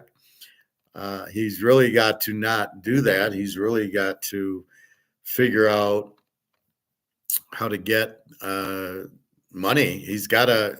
You need your income. You need that to eat and pay your rent anyway. I would do those first before I paid my credit cards. Can you go on Social Security, unemployment? You should be able to get unemployment. That'll help a little bit. But yeah, I mean, he's got to have. He's been working. You got to pay your bills, and then the rest goes into gold and silver, as what I do. Hopefully he doesn't have, if he has money in the bank, I'd liquidate it and just put it in the gold and silver, keep enough to pay your bills, which is what I do. But if he misses, the banks will call him, and the banks will say, why did you miss your payment? I lost my job. Can I get help? Can you give me some help paying it? Can we reduce the monthly payments? Can we extend the 0%? And when he does that, then he's fine. And then they'll work with him on that. But I would talk to the banks. He said he loves the class too, and glad he found it. Well, tell him to come on in and introduce himself and not be shy. This is a stoic class. He needs to hurry up, unfortunately, as the window is closing fast to get medals. Well, not silver. He's got a little bit of time for silver. And then again, if he's been watching, he hopefully has bought gold and silver. And if he has, then he might have to cash it in. But this is why I'm telling you, Pat, about gold. Gold, I made $1,000 on. Silver, I haven't made anything on. Well, gold has gone up 1,000. Silver's gone up $5, right? I think I bought some at 25. It's 30. So silver hasn't taken off yet. So if I was him, I'd at least go buy some silver, even if it's 100 ounces. And then when it goes, like I said, if you have 1,000 ounces, it goes up $100. You got $100,000. That'll get him out of credit card debt. Now, I doubt he can afford 1,000 ounces, but it's really only $3,000. So can he borrow it? Can he? Is there a way to get the money? He needs to work, but that's why you take your money out of toilet paper and into gold and silver, and as those values go up, like let's say I use my credit card and I bought a couple ounces for maybe $4,000 a couple years ago. Now I can sell the 2 ounces of gold for $6,000. That'll pay my credit card. The 2 ounces of gold I used 2-3 years ago at $2,000 an ounce or $1,800 an ounce. That's why you buy it. It's the protection. It's also it goes up. It's also an investment. It's a very rare thing where it's gold on one standpoint. It gets you out of the dollars. And then the second thing is it does go up in value, even though alligator doesn't quite get that concept.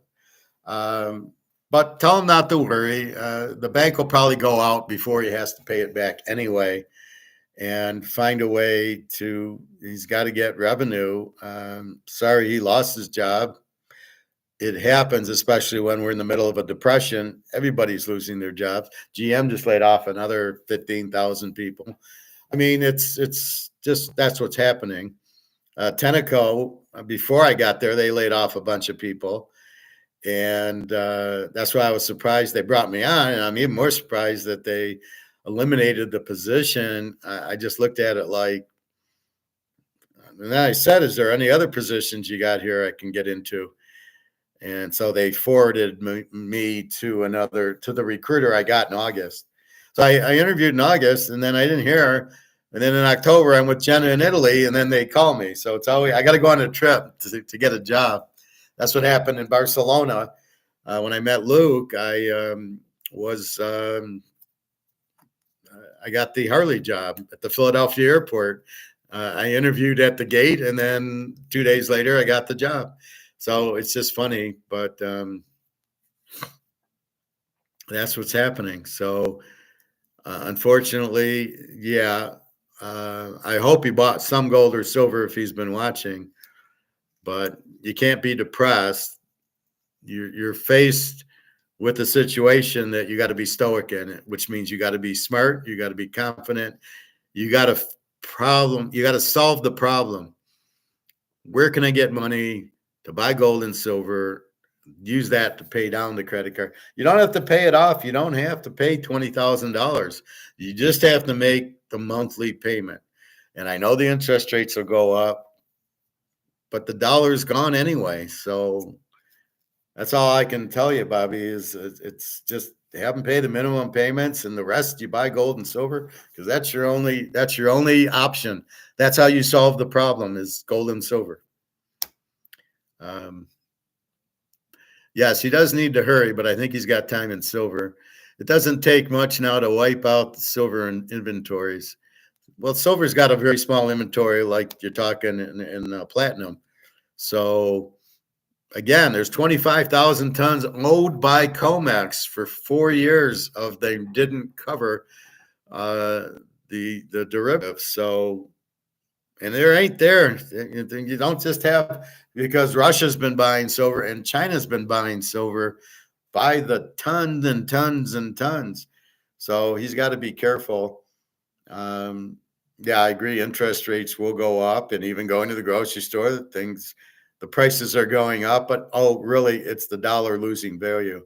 So the good news for him is that the credit cards will probably go to zero because they're worthless because they're in dollars. So between the dollar going out and the bank going out because they're in commercial real estate loans or house loans not getting paid back, the banks will collapse because they don't have any revenue and they're going to steal your money. So I hope your money is not in the bank, Bobby. It better not be. It better be under your mattress with your gold and silver. Do not leave money in the bank and do not leave money in the stock market. That is about to tank. Everybody's trying to get gold to get out of they're trying to get out of the market. So everybody's selling their gold and Comex doesn't have it. So people are going to go to their next asset. Oh, well, fuck, if they're not paying me my gold, I better sell my IBM stock and my Apple stock and my Coca-Cola stock. That's $32 trillion worldwide who are now waking up to, I need fucking gold and I can't get it out of Comex, so I got to sell my other assets. And that's what your friend would do if he had assets. He would then sell his stock to get rid of the credit cards, or he would sell his gold if he needs to sell his house or his car or his Mantle cards or his Rolex. Whatever he had. That's why I tell you to buy those things, because they will go up in value and they will protect you from exactly what he has. That's how you get protected. So he needs to do that. All right, let's go back to a little more Mark McGuire.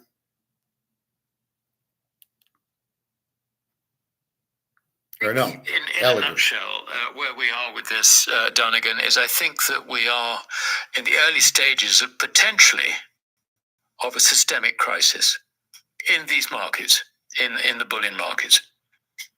There are two types of parents choosing credit cards: those who waste their precious time researching endless in the bullion markets.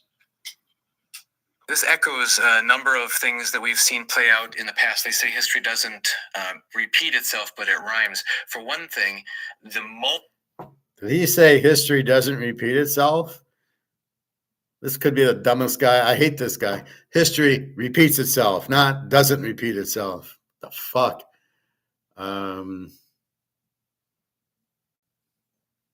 That these shortages started affecting delivery times, we immediately saw the narrative appear. This is the explanation. The explanation is people are just shifting metals from London into the U.S. domestically to beat import tariffs that may be imposed by Trump.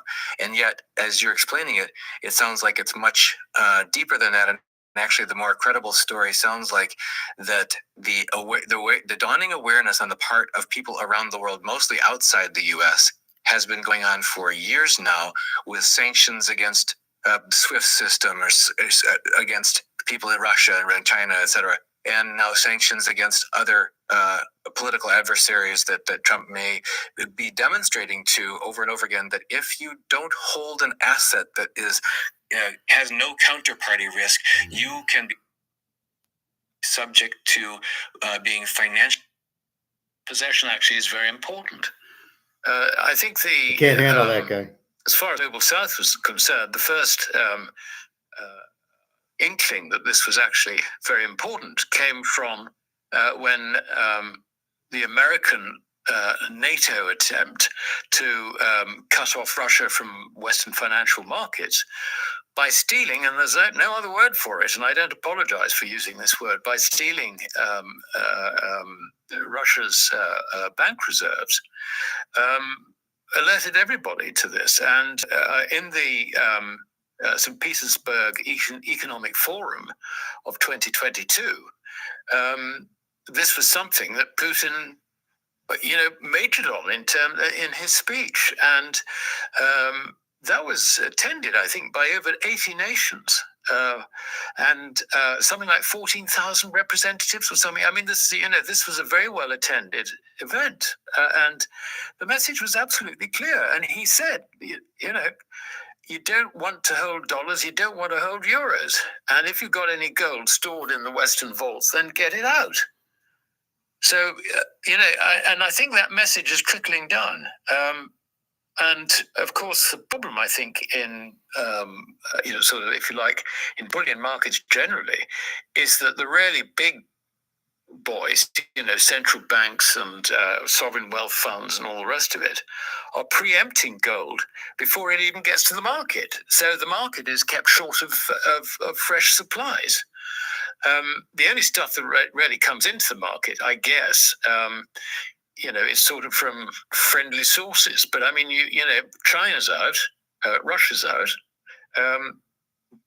various other nations, I think, in the middle of Asia are also out. So you've probably got about, I don't know, almost half the world's gold mine output not reaching the markets at all. And as for the rest, I mean, what do you do? I mean, if you're really looking to pick up decent slugs of bullion, I think what you do is you just get into the queue at the refiners and say, let me have what you can when you can. And I think that's big. See, and that blows up comex because they're going to comex to get the supply. But if they can't go to comex, they go to the mines. What do we need comex for? So comex will stop being the price producer, and then it'll become a physical market where, I'm going to go to Barrick Gold and get silver. And how much am I going to pay for it? These guys are so stupid. They don't know what to price it for. The silver guys are selling it for $30 or out of their fucking minds. But that's so that's where we slowly get rid of comex. They're going to comex to get the inventory. The inventory is not there. Now they got to go to the mines, and we're going to get a physical price. All right. How this doctor prevents dark spots. You don't have one spot. And people look at my hands, they say, oh my gosh, look at Rogers Webb, the author of The Great Taking, and others, who basically can underline, say that you'll own nothing into nothing in the bank is yours, nothing into the brokerage is yours, and it's starting to sound like perhaps nothing in comex or LBME is yours, and that dawning revelation is causing those who seem to be savvy to scramble for physical possession. Can you talk to us a moment about this phenomenon of counterparty risk in the face of the world reaching out for their gold back, but for example, the Western investing public has shown almost no interest still in physical possession or in even investing in mining. What are they basing that on? When I go buy gold, I don't go call this guy or Alligator and go, yeah, I just bought 10 ounces of gold. I don't tell them that. So I don't know what the fuck they're talking about, thinking we don't buy it. Now, maybe they're talking about pension funds or banks, but all the pension funds are going to be out. I got a pension fund story to tell you after we listen to Alligator. We've heard some theories from some analysts that, the last time that the gold price rose, the costs because of inflation during the COVID era, for example, didn't allow the miners to enjoy the profits that they otherwise would have, so that the investing public is still off chasing other things like crypto or tech stocks or that sort of thing. But do you believe that in this environment there'll be that awakening? This guy really knows how to ask a question, doesn't he? People saying, what a fucking idiot. There is only one real money in town, and I've got to get my piece of it. In other words, do you see this contagion spreading beyond the central banks of the Eastern world and the Southern Hemisphere, and going into the hearts and minds of ordinary people, which I think is one of the missions that you've had for at least the fuck is this guy talking about? How does that ask a question like yes, it is extraordinary that here we are with gold shooting into new high ground, and the amount of interest in if you like, the Western alliance amongst the people is virtually zero. It is extraordinary. The interest is all in Asia and associated nations, let's put it that way. I think that part of the problem is that nobody actually understands money. They We don't do. understand that everything is credit other than gold. And we've had 50 years of propaganda from the US Treasury saying that gold is no longer part of the monetary system and the dollar is now money, which is pure propaganda. But people tend to believe it. So it's a long, hard battle getting people to understand what is actually going on. Okay, first, he doesn't understand. This is a medium of exchange. So first, you've got to understand Austrian economics and Adam Smith. This is what you get paid in, and this is what you use to buy goods and service. It is money. It's just fiat money versus gold. It's a different type of money. You go to the grocery store, you use this to buy the goods and services, or you go to the restaurant or you go fly on a vacation, you use this, it is money. For the fact it has a counterparty risk doesn't really mean anything to us because we don't know. We collect it and we use it, and I don't know, counterparty risk. The problem that people don't get, that he doesn't get, is they print it to death. You can't print this to the point of it has no value. It is money. It's just government money versus gold, which is real money. This is money. Now, counterparty risk doesn't matter in this. Because again, we've got it. We're using it. That's all that matters. We go to the store and we buy a Pepsi and it's $2 and here's your $2 and we buy it. So we don't know counterparty risk. The part that people don't understand is printed to death, and that's the problem. Nobody sees this as having as it losing all its value because they're printing it. So when people hear that they're printing it, they just go, "Oh, well, yeah, well, that won't affect it. It still says $100. Oh, they're printing the euro. Well, it still has a 5 on it, so it's still worth €5. That's the problem. People think this is still worth €5. The problem is the value of this €5 is worthless. This is worth 5 cents. This will buy you a stick of gum. It used to buy you a coffee. Now it doesn't. And it's the value of this that gets printed that loses its value, which Alligator doesn't understand. This is not credit. This is money in the fact that it will buy goods and service. It is a medium of exchange. That's what money is. Medium of exchange, what everybody wants, the most marketable good. So that's what it is. It's a medium of exchange, but it is money, and it's just money that can be printed to lose all its value. That's the difference. Gold can't be printed, so gold won't lose its value. The problem is, as we all know, you can't take gold to the grocery store, or you don't think you can. So if you want to take gold to the grocery store, you got to go to the coin store, sell your gold to get back into the fiat money that's heavily printed. And why would you want to do it? So you have to understand there's two different money. There's the money from the government that's printed that has no value, and then there's gold and silver, which can't be printed, which holds its value. So I don't know what he talks about. What did he say? The counterparty risk. I've never heard that before. I mean, I have recently, but what does it mean? That somebody could take it? The only counterparty risk that you have is the government ruining it. So I guess what he's trying to say is the government can take your money. They can tax you. They can inflate it. Maybe that's counterparty risk. So if the government inflates the money and it becomes worthless, that's the risk you take of this versus gold, which they can't do that with. So that's kind of how he should say it, not counterparty risk and all this shit. I guess what he means is other people can destroy the currency, but I don't know that that's counterparty risk. That's just the government printing it because it's able to be printed. So I want to clear that up. It is money, but the government can print too much of it and ruin it, like your $36 trillion debt. The government has ruined the money, but it's still money.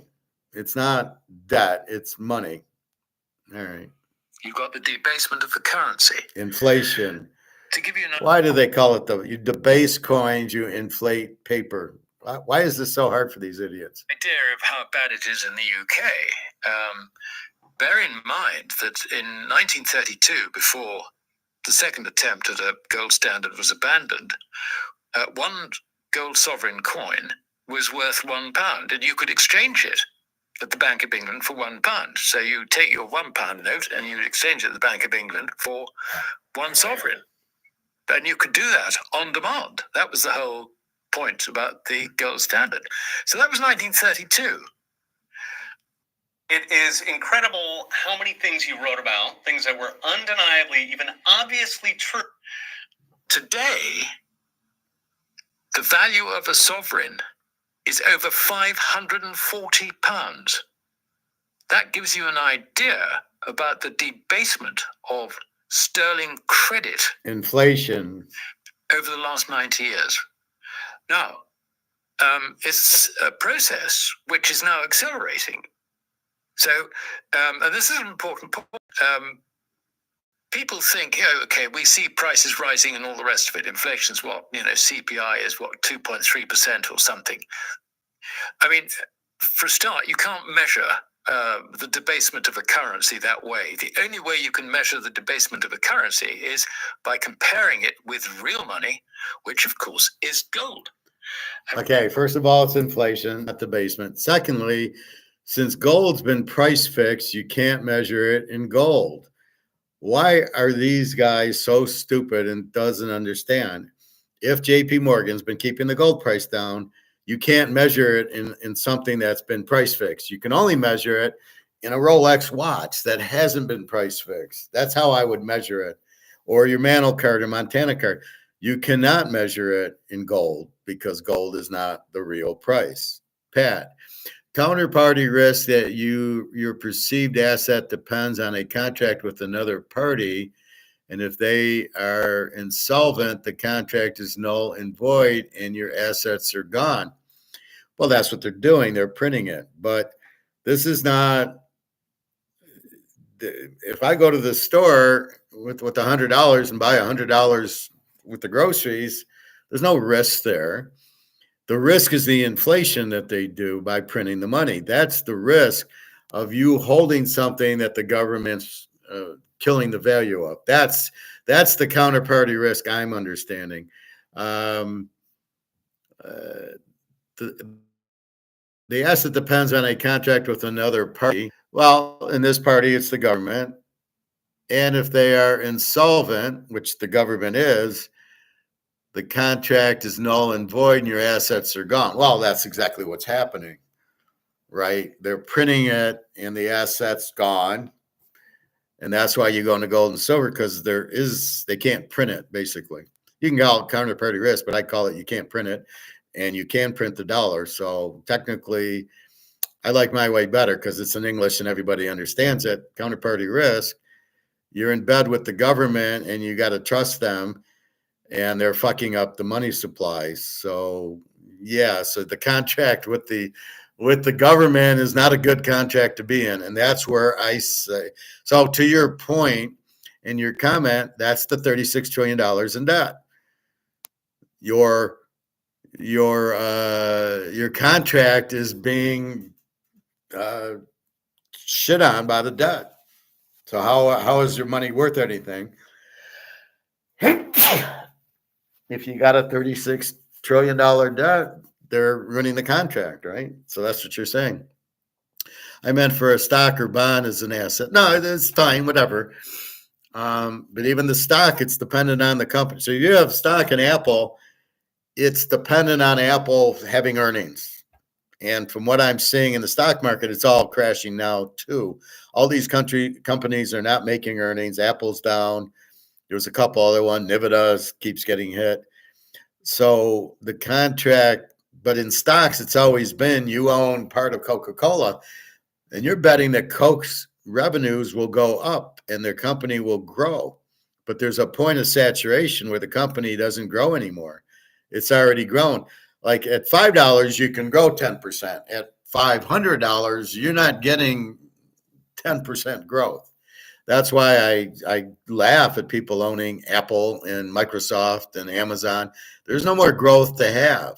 And with the money going down and less people working and less people are able to buy the shit, how the fuck can it keep growing? And that's the problem with the stock market. That's why it's going to collapse, because these companies are not going to keep growing. They're going to start shrinking, and people will just realize that, and the value of their stocks go down, and then they're going to be going, oh shit, I just lost.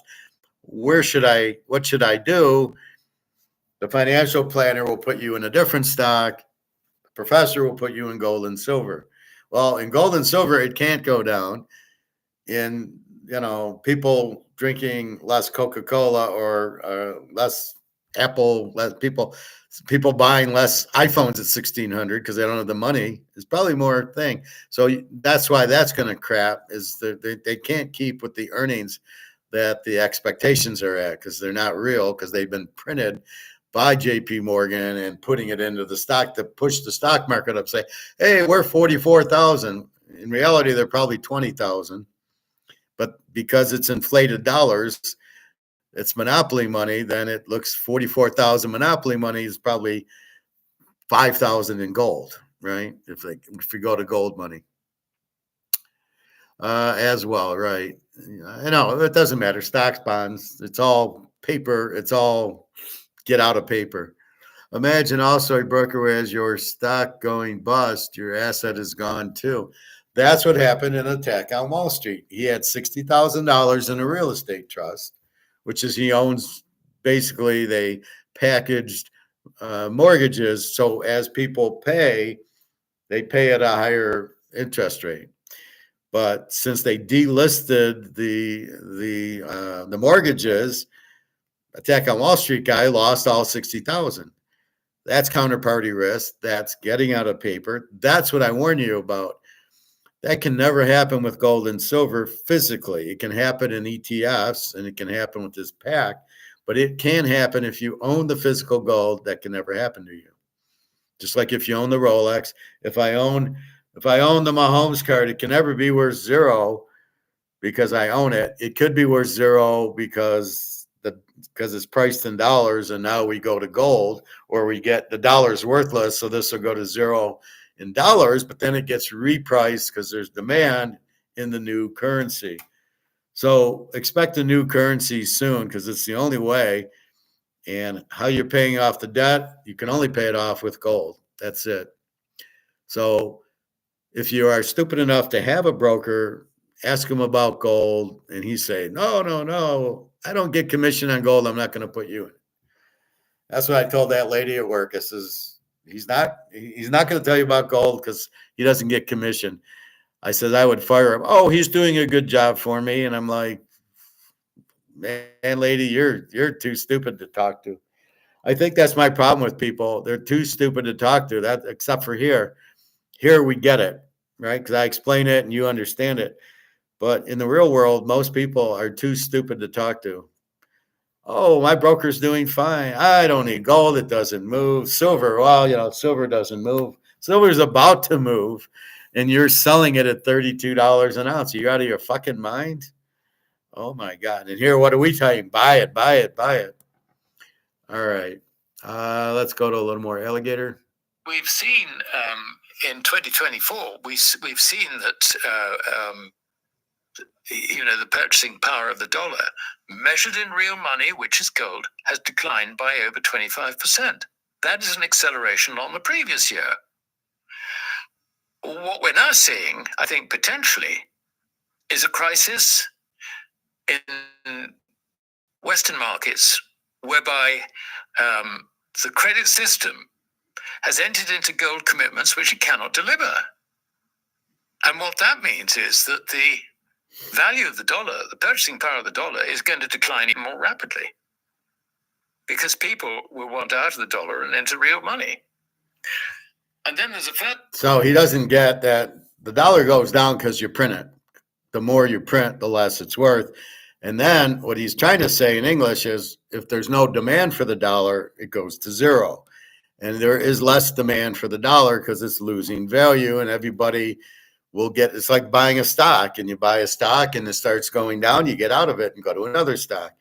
The dollar's going down, losing value, so nobody wants to be in something that's losing value. They get out of it. And the only boat to get in, lifeboat to get into, is gold and silver. That's the beauty of it. The frenzy's about to happen, and you can see it starting at 28.60 or 28.70 for gold right now, going up $20, $30 every day this week.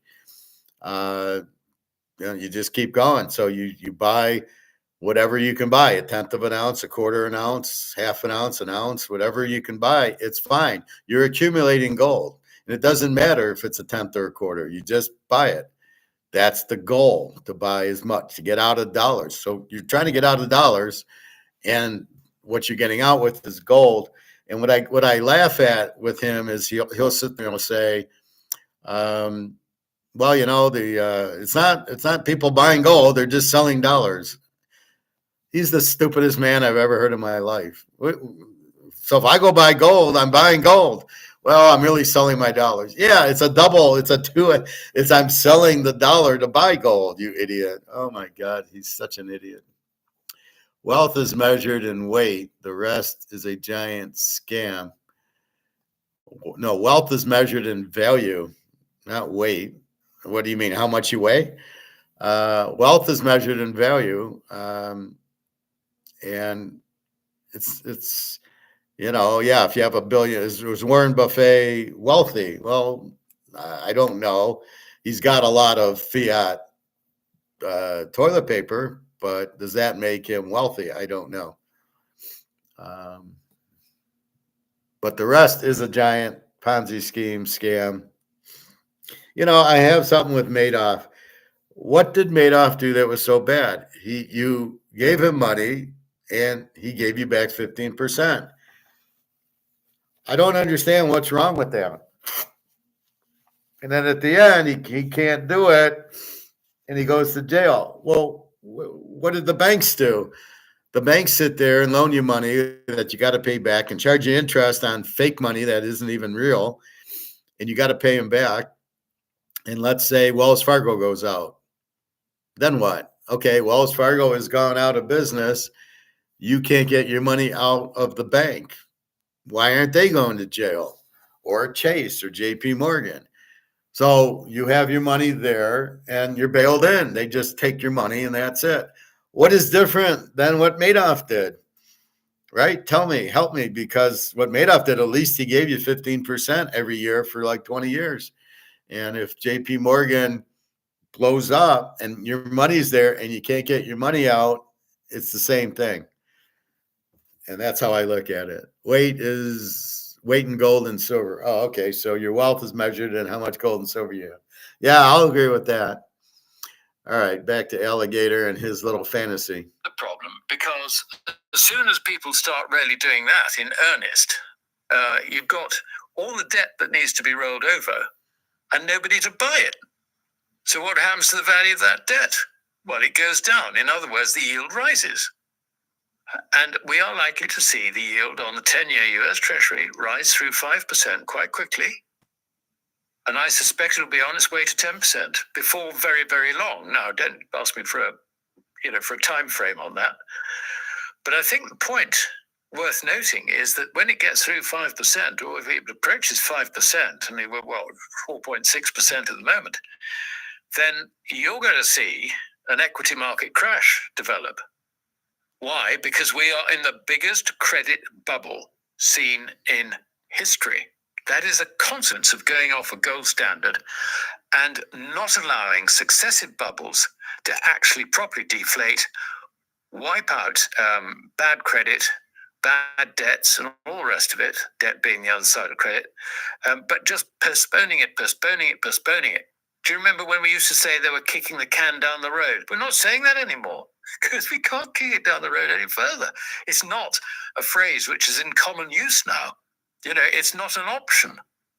So with that in mind, what happens to credit? Well, when it starts collapsing, there's nothing the Fed or anyone else can do anything about it, because this bubble is now a tsunami going to break on all our shores. Well, what's happening is there's no demand for the money because it's worth nothing. Once you've fucked it up and it's worthless, who wants it? So that's what he's trying to say, but I'll put it in English. There's no demand. If there's no demand, there's no value. This is what I keep trying to teach. And if you keep printing it, you kill the demand, which kills the value. Your only out now is to come out with a new currency, and it better fucking be backed by gold. Because if it isn't, you haven't solved any problems. You'll still have the same shit. And that's why we're buying gold, because they can't do that to gold. They can't make it worthless, and there's always demand for gold, and there's always demand for silver, which is why we get it. The platinum, I don't know what to tell you. If there's demand for it, I know you're telling me it's limited, but I don't know what that means. Is it demanded? Is there a demand for it? I know Comex is fucking around because they do these derivatives. How they even got to this derivative point, I have no idea, and it's terrible. We need to get off the derivatives and into a free market. We need all those derivatives out there, billions and trillions of dollars of derivatives are all going to blow up. Only idiots do all that. If you have money, you bet it. If you don't have money, you don't leverage it. Well, I only got $100 maximum leverage. And if I lose 10,000, even though I only have 100. Only a moron would do that. So anyway, again, trying to help you explain what the fuck this guy's saying. It's a dollar-based bubble, and the election of Donald Trump, while in many ways I would very much support him, I think has exposed a horrid ignorance at the highest levels, and I mean presidential levels, about what money is, particularly with him backing cryptocurrencies. I mean, he's got no idea at all about that, or indeed economics. He's getting into trade wars. Now, okay, people are saying that, Donald Trump was using this as a negotiating tactic against, the Mexicans and the Canadians, and that's rather how he's putting it. But actually, what he wants to do is he wants to replace income and corporation taxes with tariffs. So the idea that this is, he's going to back off and all the rest of it, forget it. I mean, he might back off from extreme positions, but he's going to want his pound of flesh through tariffs. And we're talking about a world which is very interlinked through supply chains and everything else, including, British industry. Apple, a very, very good example. I bought a new iPad the other day, made in China, designed in California, but made in China. How's that going to work out? Insurance companies don't want you to know this. Homeowners, if your insurance rates keep going up like California, but made in China. How's that going to work out?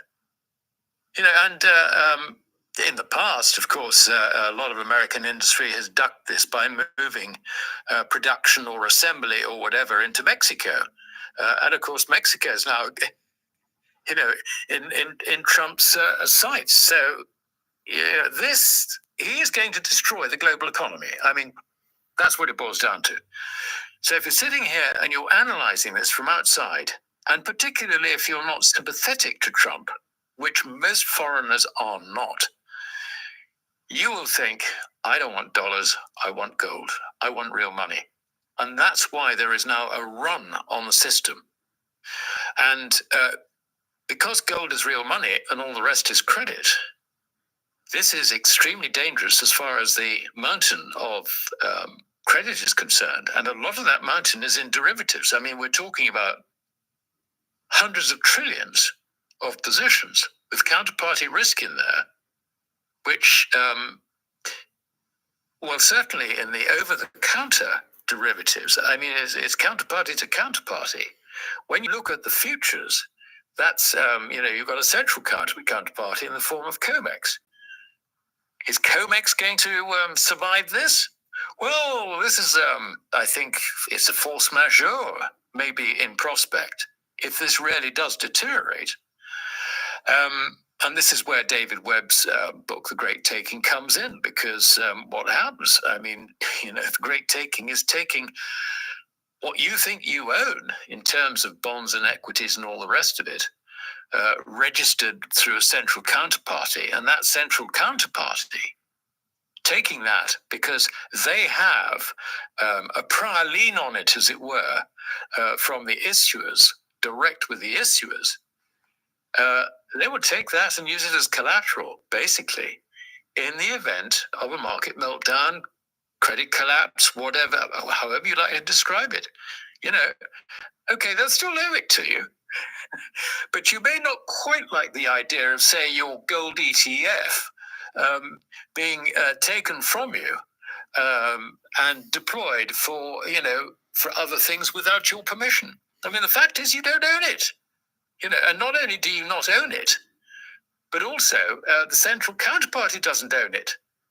But they've got a piece of paper that says they can use it as collateral.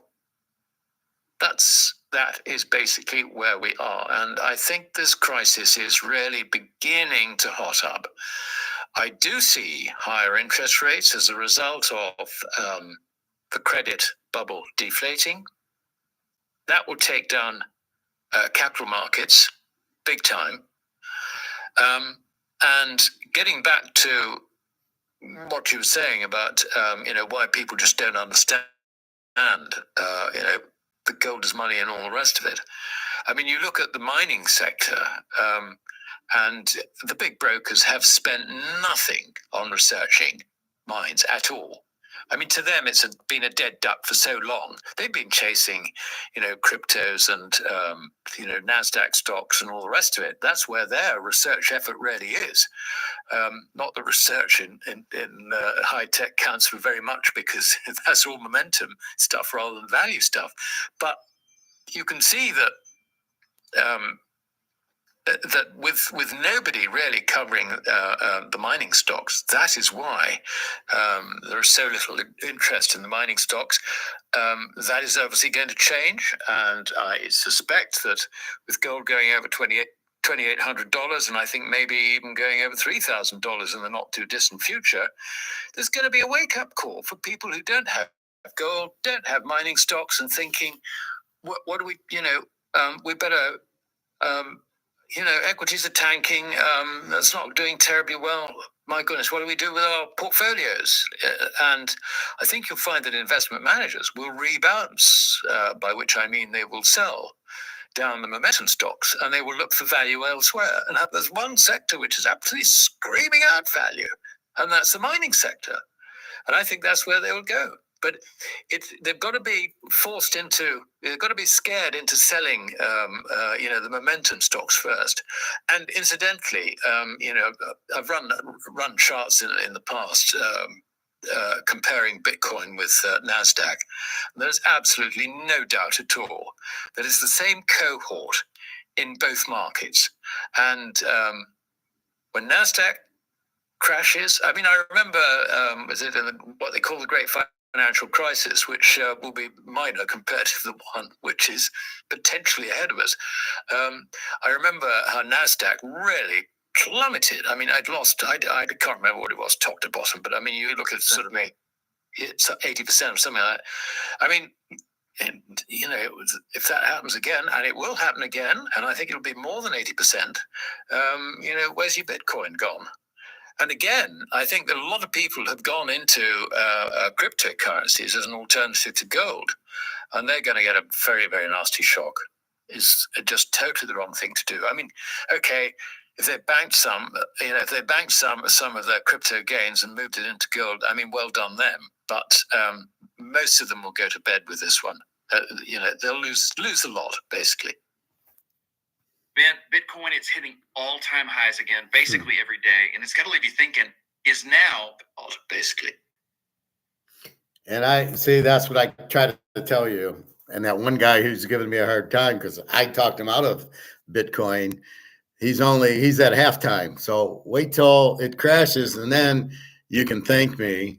And if you were listening to me and not in crypto, you're in gold and silver, and then you're really going to be thanking me. So this is the point you've got to understand. crypto is going to die, the stocks are going to die, the banks are going to die, because the dollar, which is the catalyst of everything, is dead. It has no value, and therefore there's no demand, and therefore it's worthless. That's the bottom line. It's worthless. Nobody wants it. There's no market for it. There's no demand. And all the demand's going into gold and silver because it's real. And you can't inflate it.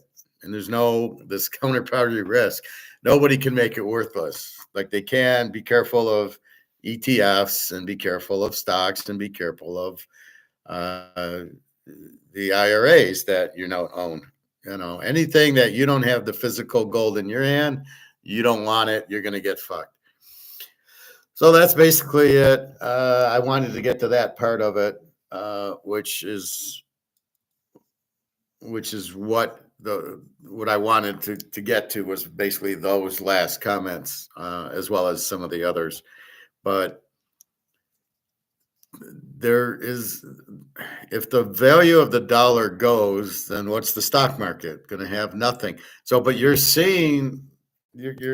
not seeing behind the curtain. It all comes back to the Wizard of Oz and the Titanic. The Titanic's sinking, but you can see it. So you get off the Titanic. The dollar's sinking, but you can't see it. So you don't get away from dollars, but you do see prices going up. And you think, oh, well, that's not the dollar. That's all the companies raising their prices. Well, they can't only raise it if they can sell it. If Coca-Cola can't sell their price, that's why Coke's not at $10 a bottle. They went up to $2.95 and they had a hard time. It's buy one, get one half off, or buy two, get one free, because they raised the price too much and they won't lower it. But that's the problem. And that's why they don't raise it, because they can't sell it. They're not stupid. Companies will raise it to what they think the market will bear. Camry, I bought it at $24,000 in 2018. And a couple of years ago, he's trying to sell it for $35,000 and he can't, because there's no market for it. Tesla wants to sell electric cars at $90,000. There's no market for it. We call them male investments, which is a bad investment. So they're living in a dream world to think they can raise the prices that they can't raise. There has to be demand for the Camry at $35,000. The price it at $35,000, and there is no demand for the Camry at $35,000. The demand's $25,000, maybe $26,000. Again, there's substitution and there's competition. So I can substitute a Camry for a Corolla. I can substitute pizza for a New York strip. What would you rather eat? So it's all substitutable goods. I'll eat A instead of B. It's a choice. In the competition, I can buy, if you want to make a Ford $35,000, you'll never sell them. You can't sell them at 20. But that's the point. If you, again, with the ribs, if he comes out at $45 for a slab, I can buy 3 New York strips for that price. And the butcher at my meat grocery store keeps the prices relatively reasonable because he can't sell them. I just bought some hamburgers. They're still $5 a pound. And some chicken, it's still $2.29 a pound. Okay, I'll buy it. You start making chicken $10 a pound, I ain't buying it. Eggs have gone up because of some scare on something, cage-free or whatever, the chickens. So the price has gone up a little bit, but it'll come back down because people will just substitute eggs for egg whites or egg beaters or whatever, although you should eat the eggs. I'll still buy it, but if I have to pay another $1 for it, I do. Now, again, my budget has to change because there's a work budget when I'm making a lot of money, and then the non-work money where I get Social Security. So that's why tomorrow's check, I will lower it. I was going to pay more on the credit cards. I'll have to pay less on the credit cards and then put more into my safe for future use, which buys me time to get another job to, again, get up there. And or I'll buy silver or gold with the money in the safe, which will save me time. And then if I get to the point where I need to start cashing in gold, then I start cashing it in. That's the asset that I need to offset this. And that's the whole point of it.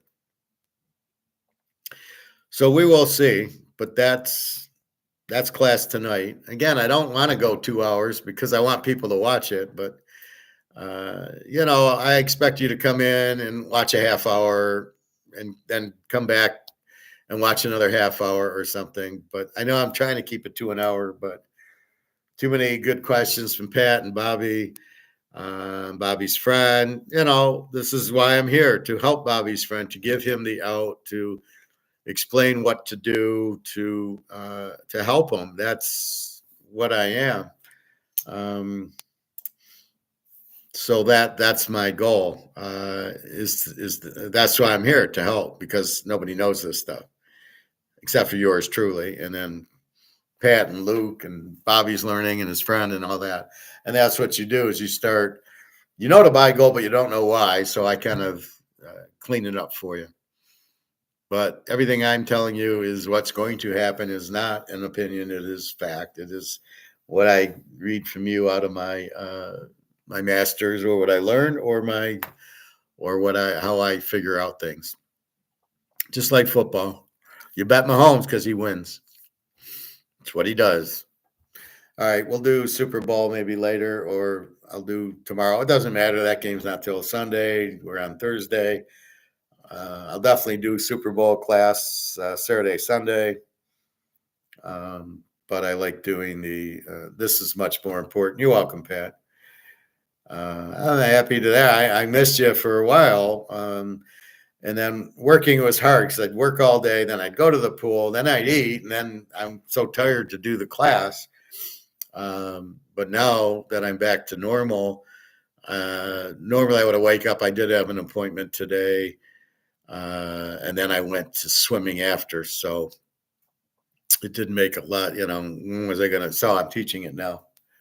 Anyway, I'm going to relax, have some dinner, and turn on some TVs. I'll be back. I'll probably be on early tomorrow. My goal is during the week, normally it'll be on 10:30. And then I'll eat lunch and go to the pool, as opposed to doing it this time.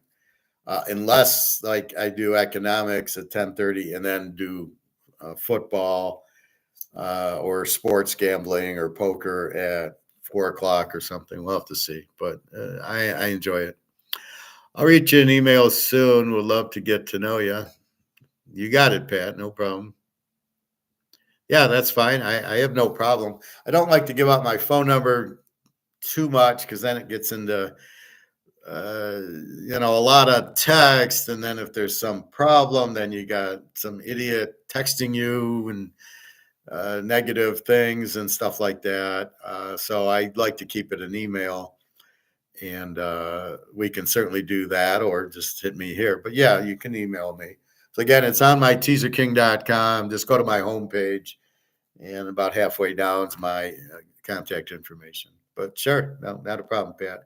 And you're right, you get into the gold, and the way you handle these other people, I would just, if somebody's saying gold's in about the bust in a balloon or whatever, I would just laugh, saying it can't be. It's real. It's way undervalued, because it's derivatives that are pricing it, not physical. Gold is so undervalued, it's ridiculous.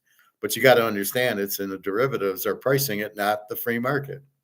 And you got to understand that with the stock market, it's not really the free market pricing it. It's the government trying to make it look better. So they're pushing the stocks up, printing money, putting it in, not really free market. If it was free market, it'd probably be about 25,000. Well, thanks, Pat. That's fine. Anyway, have a good time in Singapore.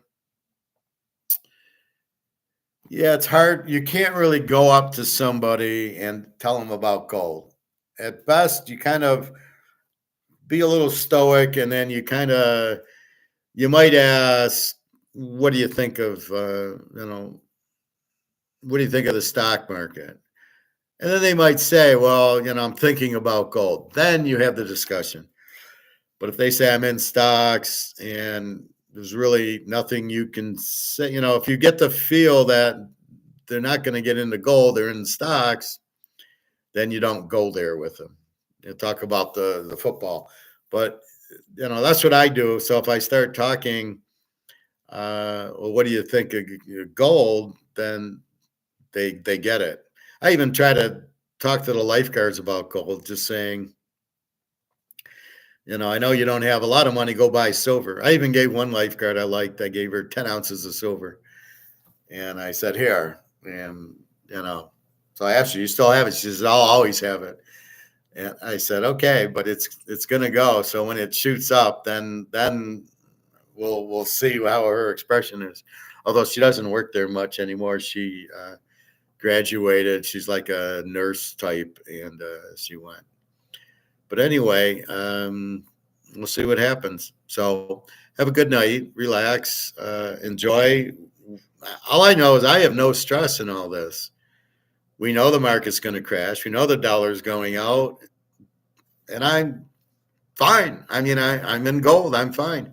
I don't really worry about the other people because we can't. We can try. That's why I do the class. If you want to listen and learn, then that's what I'm here for.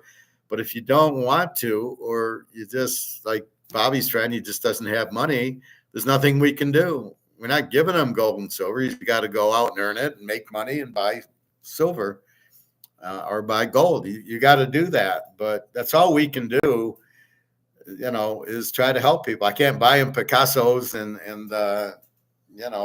Van Goghs. I can only tell you to buy them, or Rolexes. I can't buy you a Rolex, but I can tell you it's a great investment, or the Mano card or the Montana Rookie.